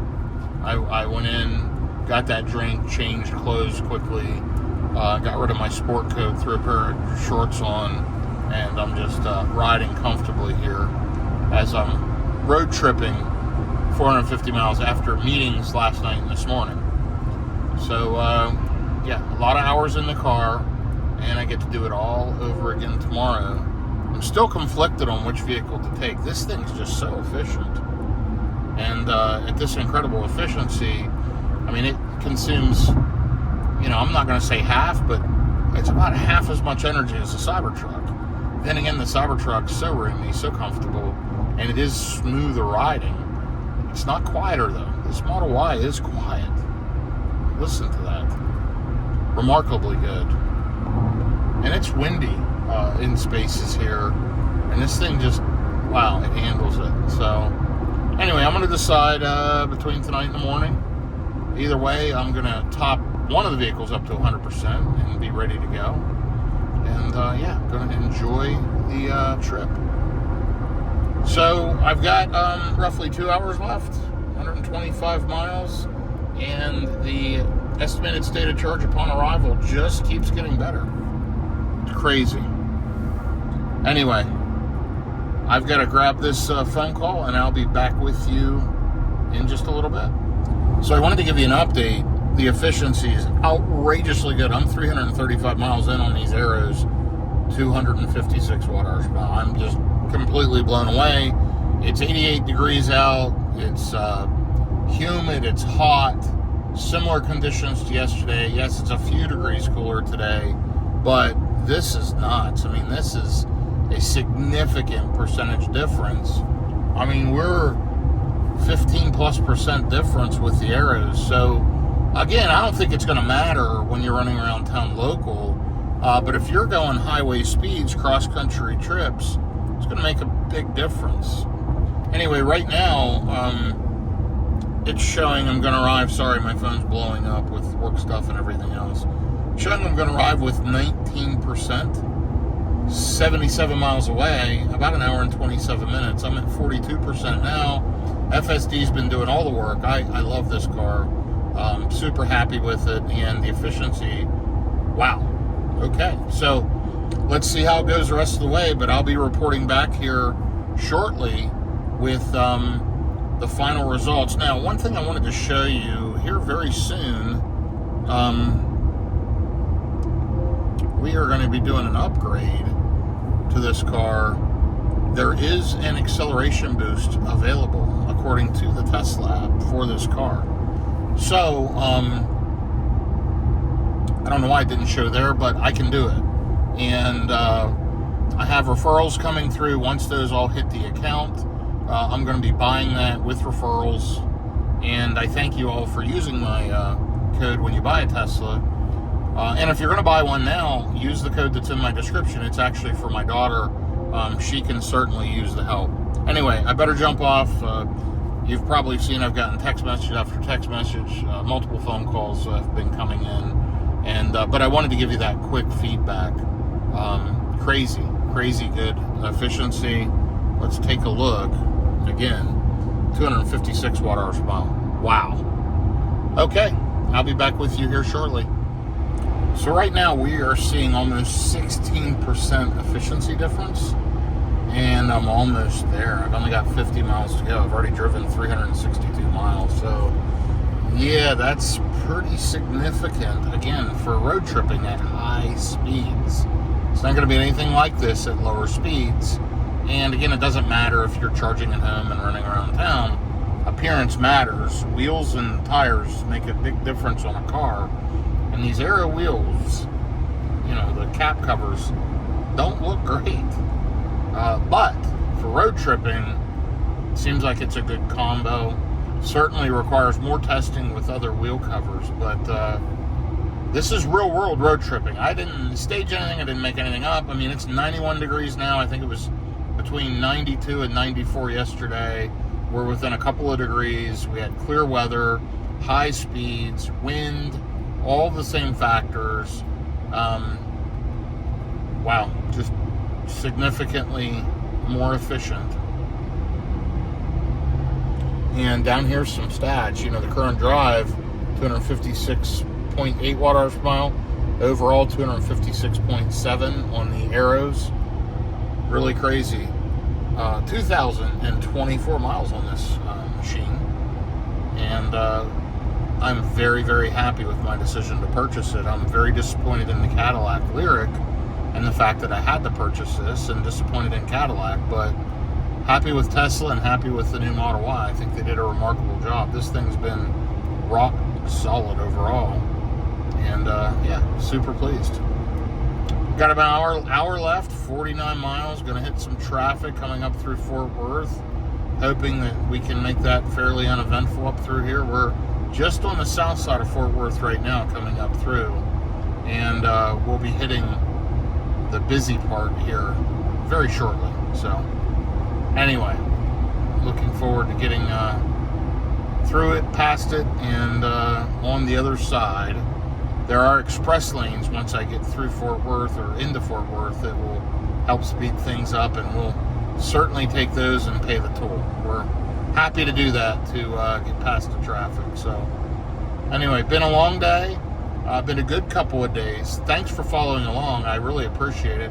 Like I mentioned way earlier in the video, and by the way, if you're watching this all the way to this point, shoot me a message and let me know you've watched this long video, listen to me talk this entire time, and if you enjoyed it or not. I'd love to get your feedback.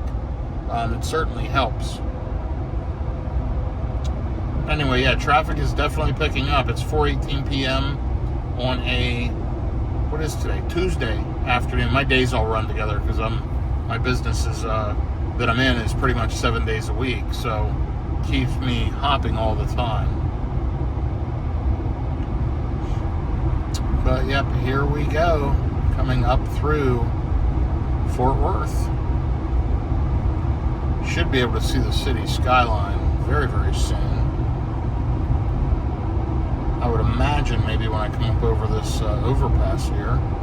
Let's take a look, ride along for that. We're passing through the Burleson, Texas area now. We're on 35W. Interstate 35 splits around Dallas-Fort Worth. It goes on the west side of Fort Worth on 35W and goes on the east side of Dallas on 35E. And then once it gets north of the cities, it reconnects into 35. And south of the cities, same thing, it reconnects. So you might have saw earlier when we were riding along where it did split. So yeah, can't quite see the city skyline yet, but you might as well ride along for a few more minutes until we see it.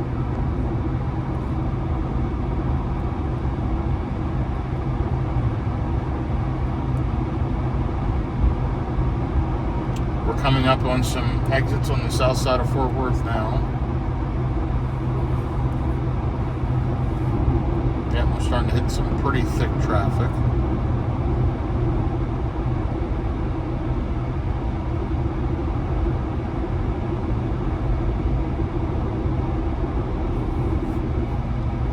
Flip this back to standard so it can be a little less aggressive and just take it easy here as we're dealing with all these brake lights and traffic and all that.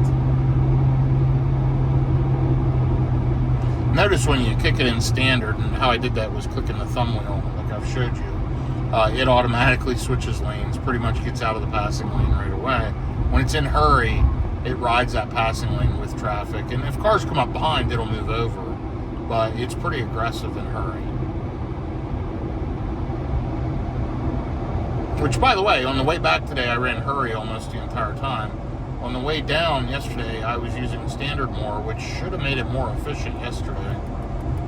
This has been super eye-opening and super interesting, doing these efficiency tests with these wheel covers on a massive road trip. And you know, normally you just do a quick highway trip of 30-40 miles and get a feel for the efficiency difference. I actually did a 450 mile from the north part of Texas all the way to the Gulf Coast, and all within one state. You know, it's a lot of driving, especially for those of you overseas watching this.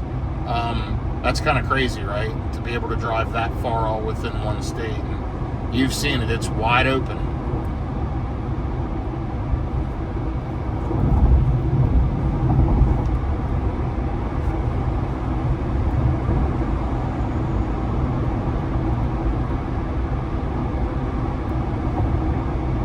I mean, this efficiency just keeps getting better. I mean, 255, 256 watt hours per mile.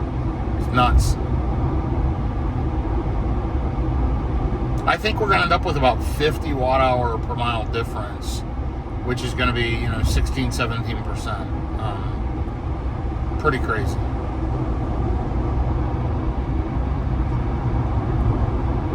I would have never guessed that. I thought it was just a few percent. I thought it was minimal. I never guessed that wheel cap covers could make such a huge difference on range. That's absolutely wild.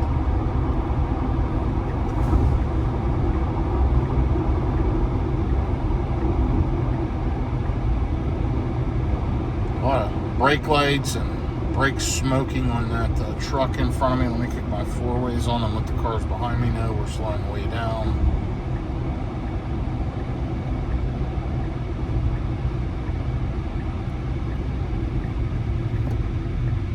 We are almost to a stop, and we are stopped. Okay, cars are with me now. I can kick the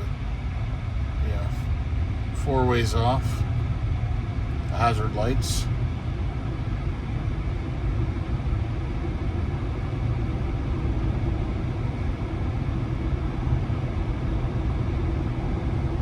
You can see even the traffic mapping on the Tesla mapping system shows that traffic there we just came into.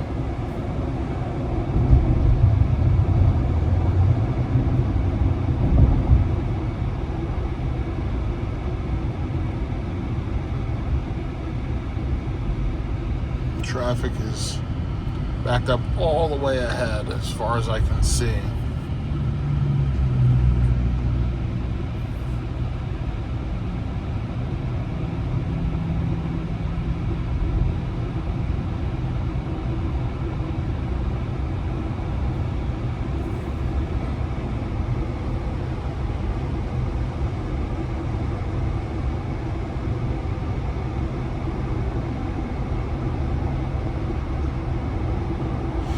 FSD has been remarkably good today. Really, really great. I mean, a couple little minor things, but really it's gotten so good. I can't wait to see, these next versions coming out.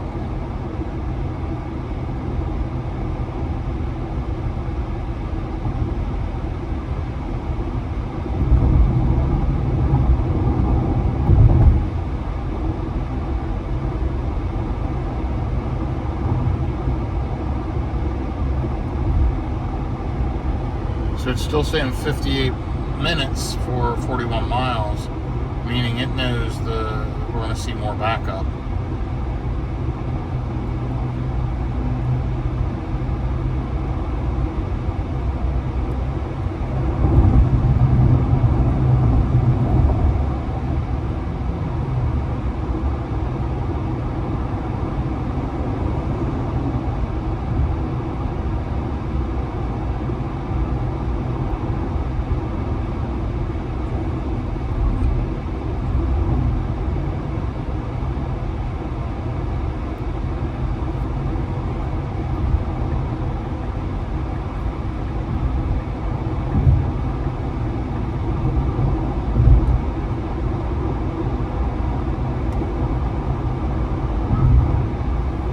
Well, traffic opened up just a little bit here. Let's hope it stays this way. Up here on the left, you can see the downtown Fort Worth skyline. Again, we're just now on the south side of Fort Worth. This all would be considered a Fort Worth address.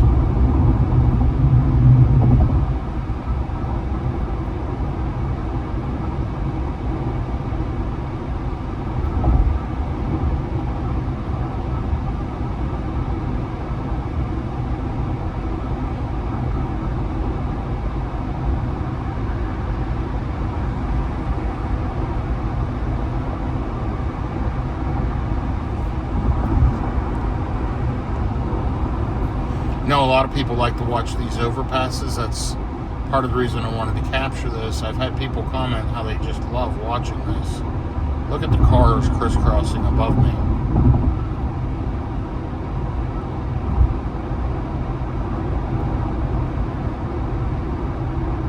I'm just used to them in cities, but I guess there's parts of the country that doesn't have them, and also parts of the world that doesn't have them. So I think it's fascinating to see that for some people.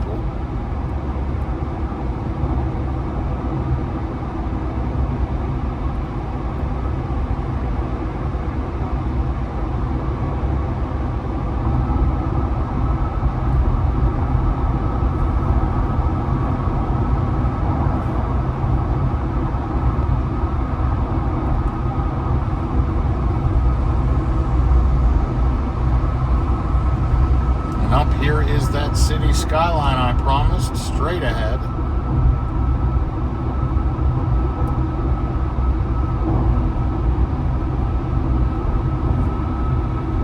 How's the efficiency looking?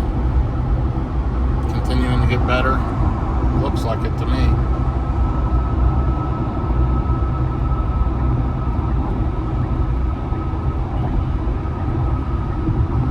And this is how I'm sitting, by the way. Car is doing its job.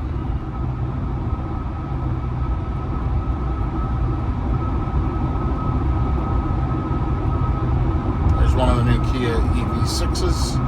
Pretty sharp looking. It's controversial, the back end of that car. I think it looks pretty good. At least in that color it did. I've seen it in other colors that didn't look as good. That bronze color looked pretty good.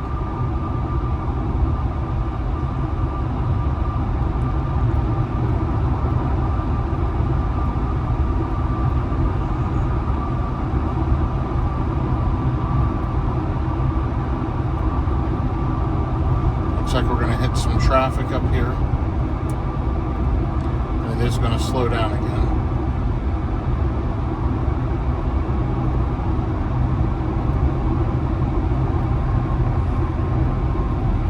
I'm going to let the car do its thing and figure it out.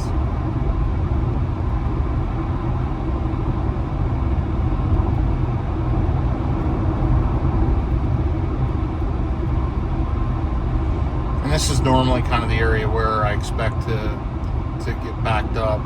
This is the downtown exits and whatnot, so it always kind of slows down, and you've got roads splitting off and everything else. So let's just sit back, relax, and let the car do the work while we navigate this city traffic.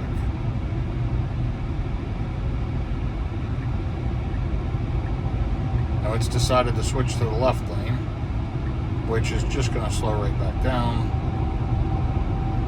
in just a second. Here we go. And don't need four ways. Car behind me saw it. They're slowing down, so we're doing okay.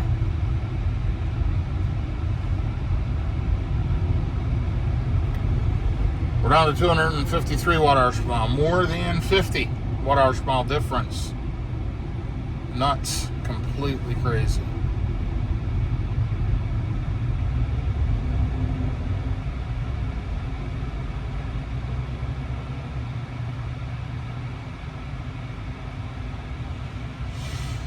We are sitting at 0. Dead stopped. Right up there's the Fort Worth skyline.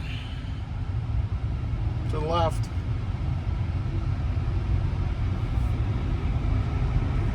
It is 95 degrees, so you want to talk about the heat. Now that we're sitting in the sun, hitting the Fort Worth area, I can feel the heat for sure. And it's been similar temperatures to yesterday for sure. And I like how the car's navigating the lanes and navigating the traffic. It's actually doing pretty darn good.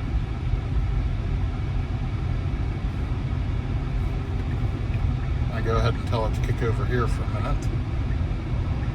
The left lane.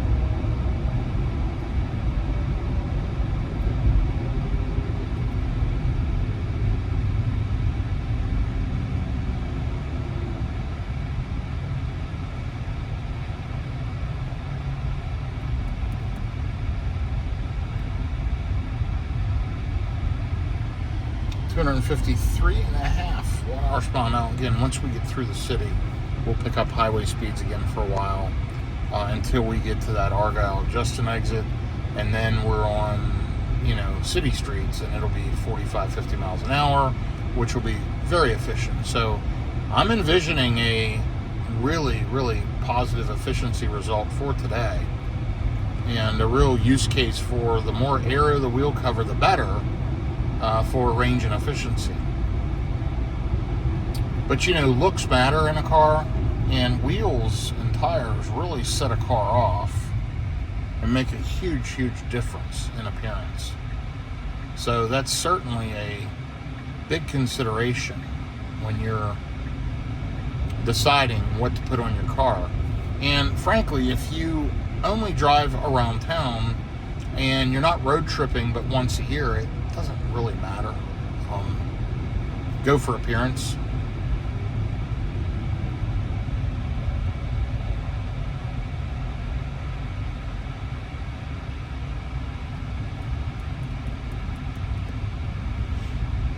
Boy, it's nice to have FSD doing this for me.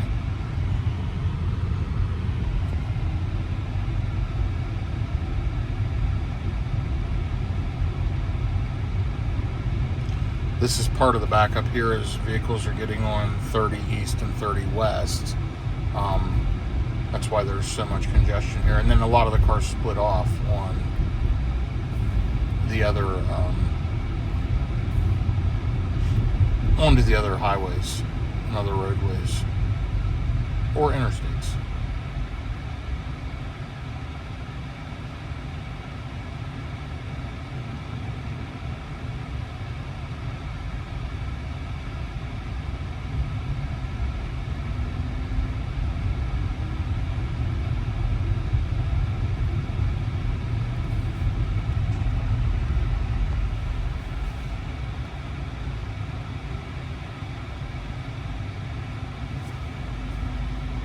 Okay, well, what do you want to do? Do you want to ride along for another minute or two? Watch this traffic? I think you probably do.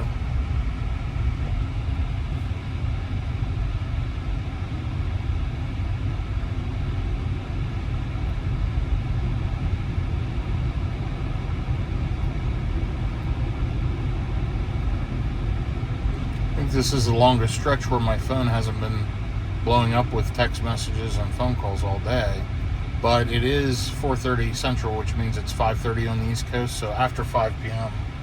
a lot of that slows down for me.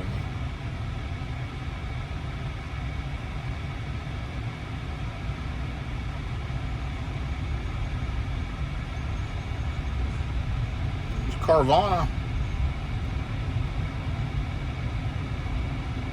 Got a nice white Chevy Silverado work truck.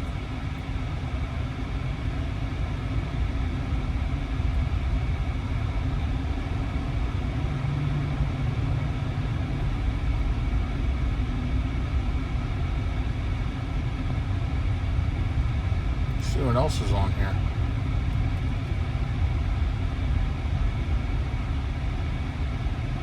I think there's a Range Rover up there.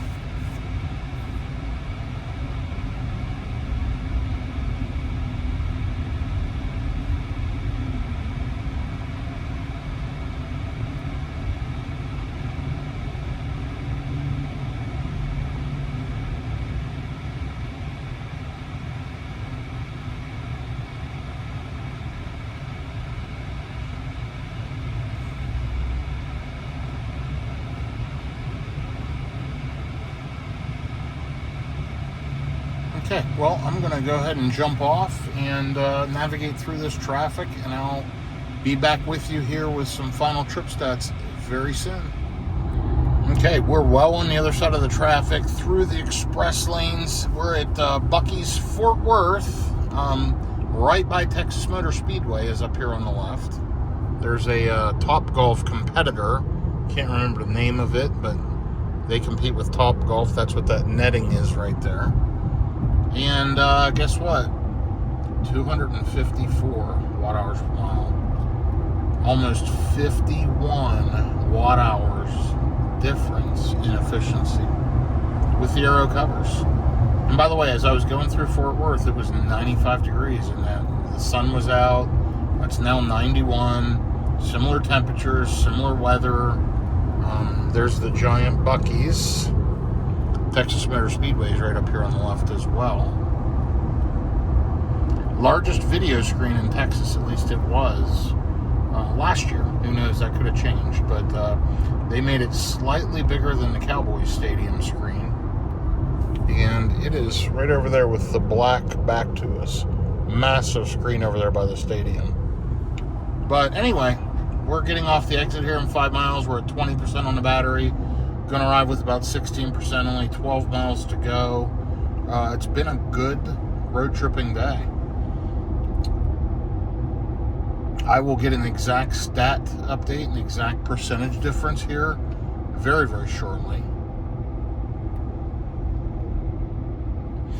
And let's just hope we can get through this last 5 miles of nonsense. Not sure why it's backed up here, but it is. And we'll go through it and see what happens. I am manually driving. I just felt like driving for a bit. So once we got on the express lane earlier, I took over. There's a nice looking Rivian R1S up here on the left.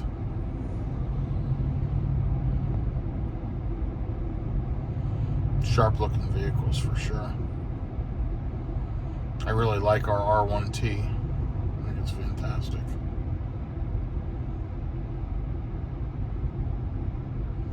Nice clean R1S quad motor. You can tell it's a quad motor by the yellow badging.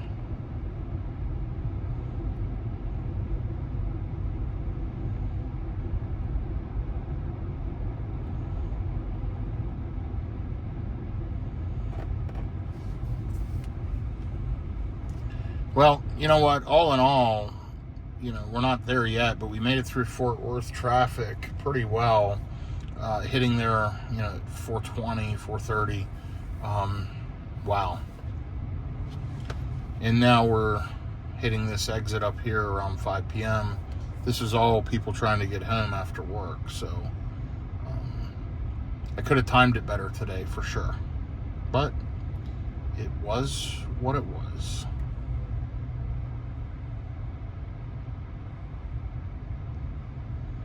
Does look like the left lane might be moving a little better now, so let's go ahead and pop over there because people are getting on the interstate from that on-ramp.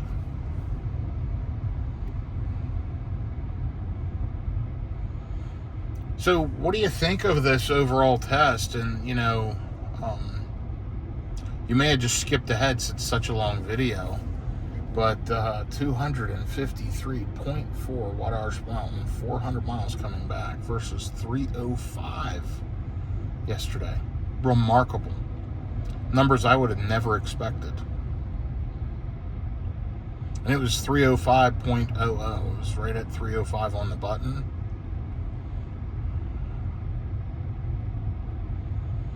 It even did so well today, it brought down the car's average overall down to 270.6 watt-hours per mile, which is about 26 better than my previous Model Y, which tells me it might be tires and wheels that made it the biggest difference on the new Model Y.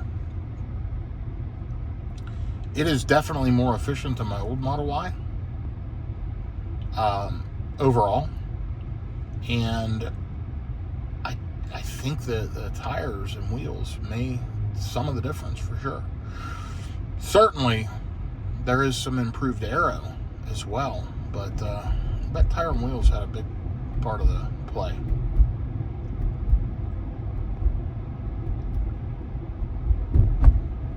I should say had a big part to play in it.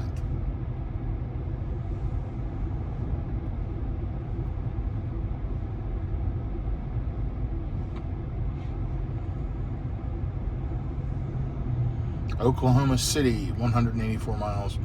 From right here where I'm at, it's less than an hour to the Oklahoma line. Pretty quick drive.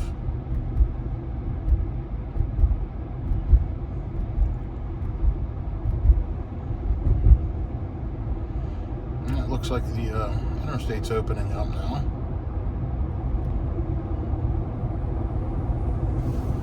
Let me go ahead and jump over here and get up to speed.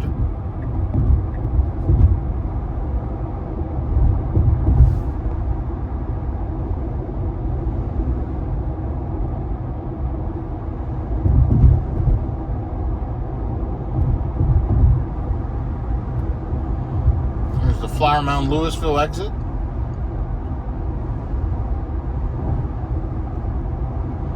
Normally, honestly, I'd probably get off that exit and run this through the car wash quickly. I'd like to get all the bugs off of it after a road trip, but not today. I'm tired and I've got to leave out again tomorrow, so this may sit in the garage dirty for a couple of days.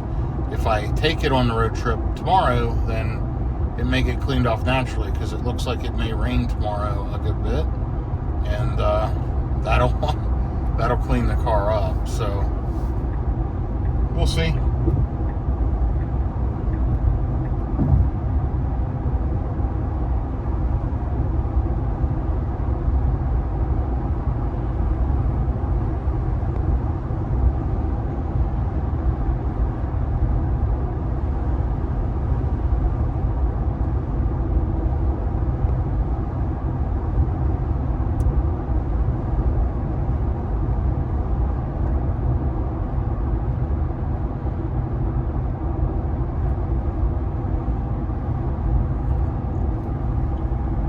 So where are we going to end up?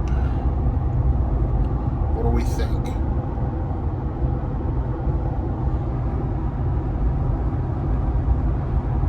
I'm blown away. I really am truly amazed. You all who commented and told me it was going to be more than 10%, you were absolutely right. I was wrong. I had no idea that wheel covers made this much of a difference. That is incredible. Why aren't all gas cars running wheel covers? I mean, it would improve their efficiency. That's unreal.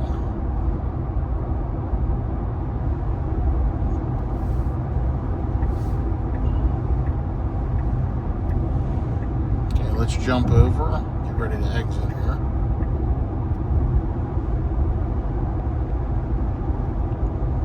For Argyle and Justin, 407.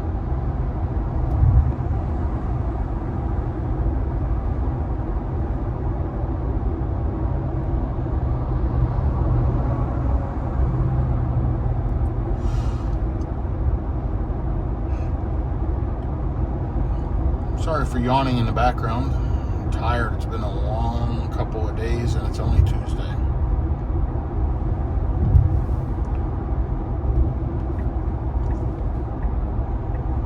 It'll be good to sleep in my own bed for one night before I head out again.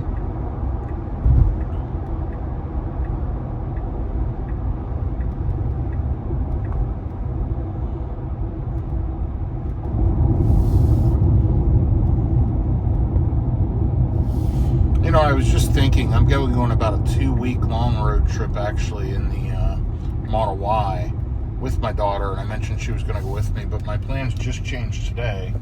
I found out I've got to go up to Virginia, then from Virginia I've got to go through Ohio, then from Ohio we'll come back down to Texas. So my daughter's going to travel with me, I think, the whole leg. It's going to be 3,000-mile road trip, and I'm going to be in this Model Y. So what I'm thinking is, for a little change of pace and to be able to enjoy both vehicles, I'll go ahead and take the Cybertruck tomorrow. And my plan will be to do that tomorrow and the next day. And then when I get back in town on Friday or Saturday or something, I'll try to take this Model Y and get it cleaned up, because it's due for a bath.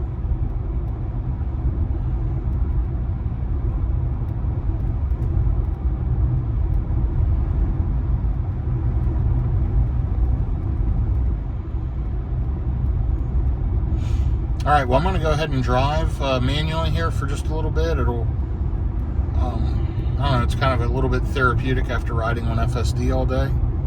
And I will give you a final stat update in just a few minutes. I'll be back with you as I arrive home and pull in the driveway and give you the final numbers. let's see where it shakes out. Okay, so we're about to pull in and get the final stat. And take a look, 253 watt-hours per mile. So that's 52 watt-hours per mile difference with the aero covers versus my EV base really good looking covers. So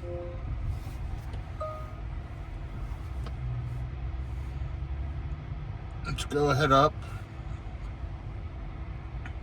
and do a final summary here. Okay, so we're at 253. Again, that's 52 difference.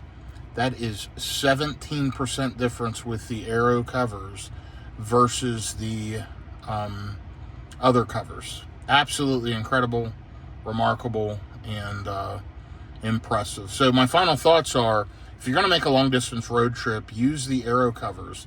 If you're just running around town, you know, the EV base covers are fine, but definitely look for good aero in your covers as you make those decisions. So thanks for following along. It's been 415 miles today.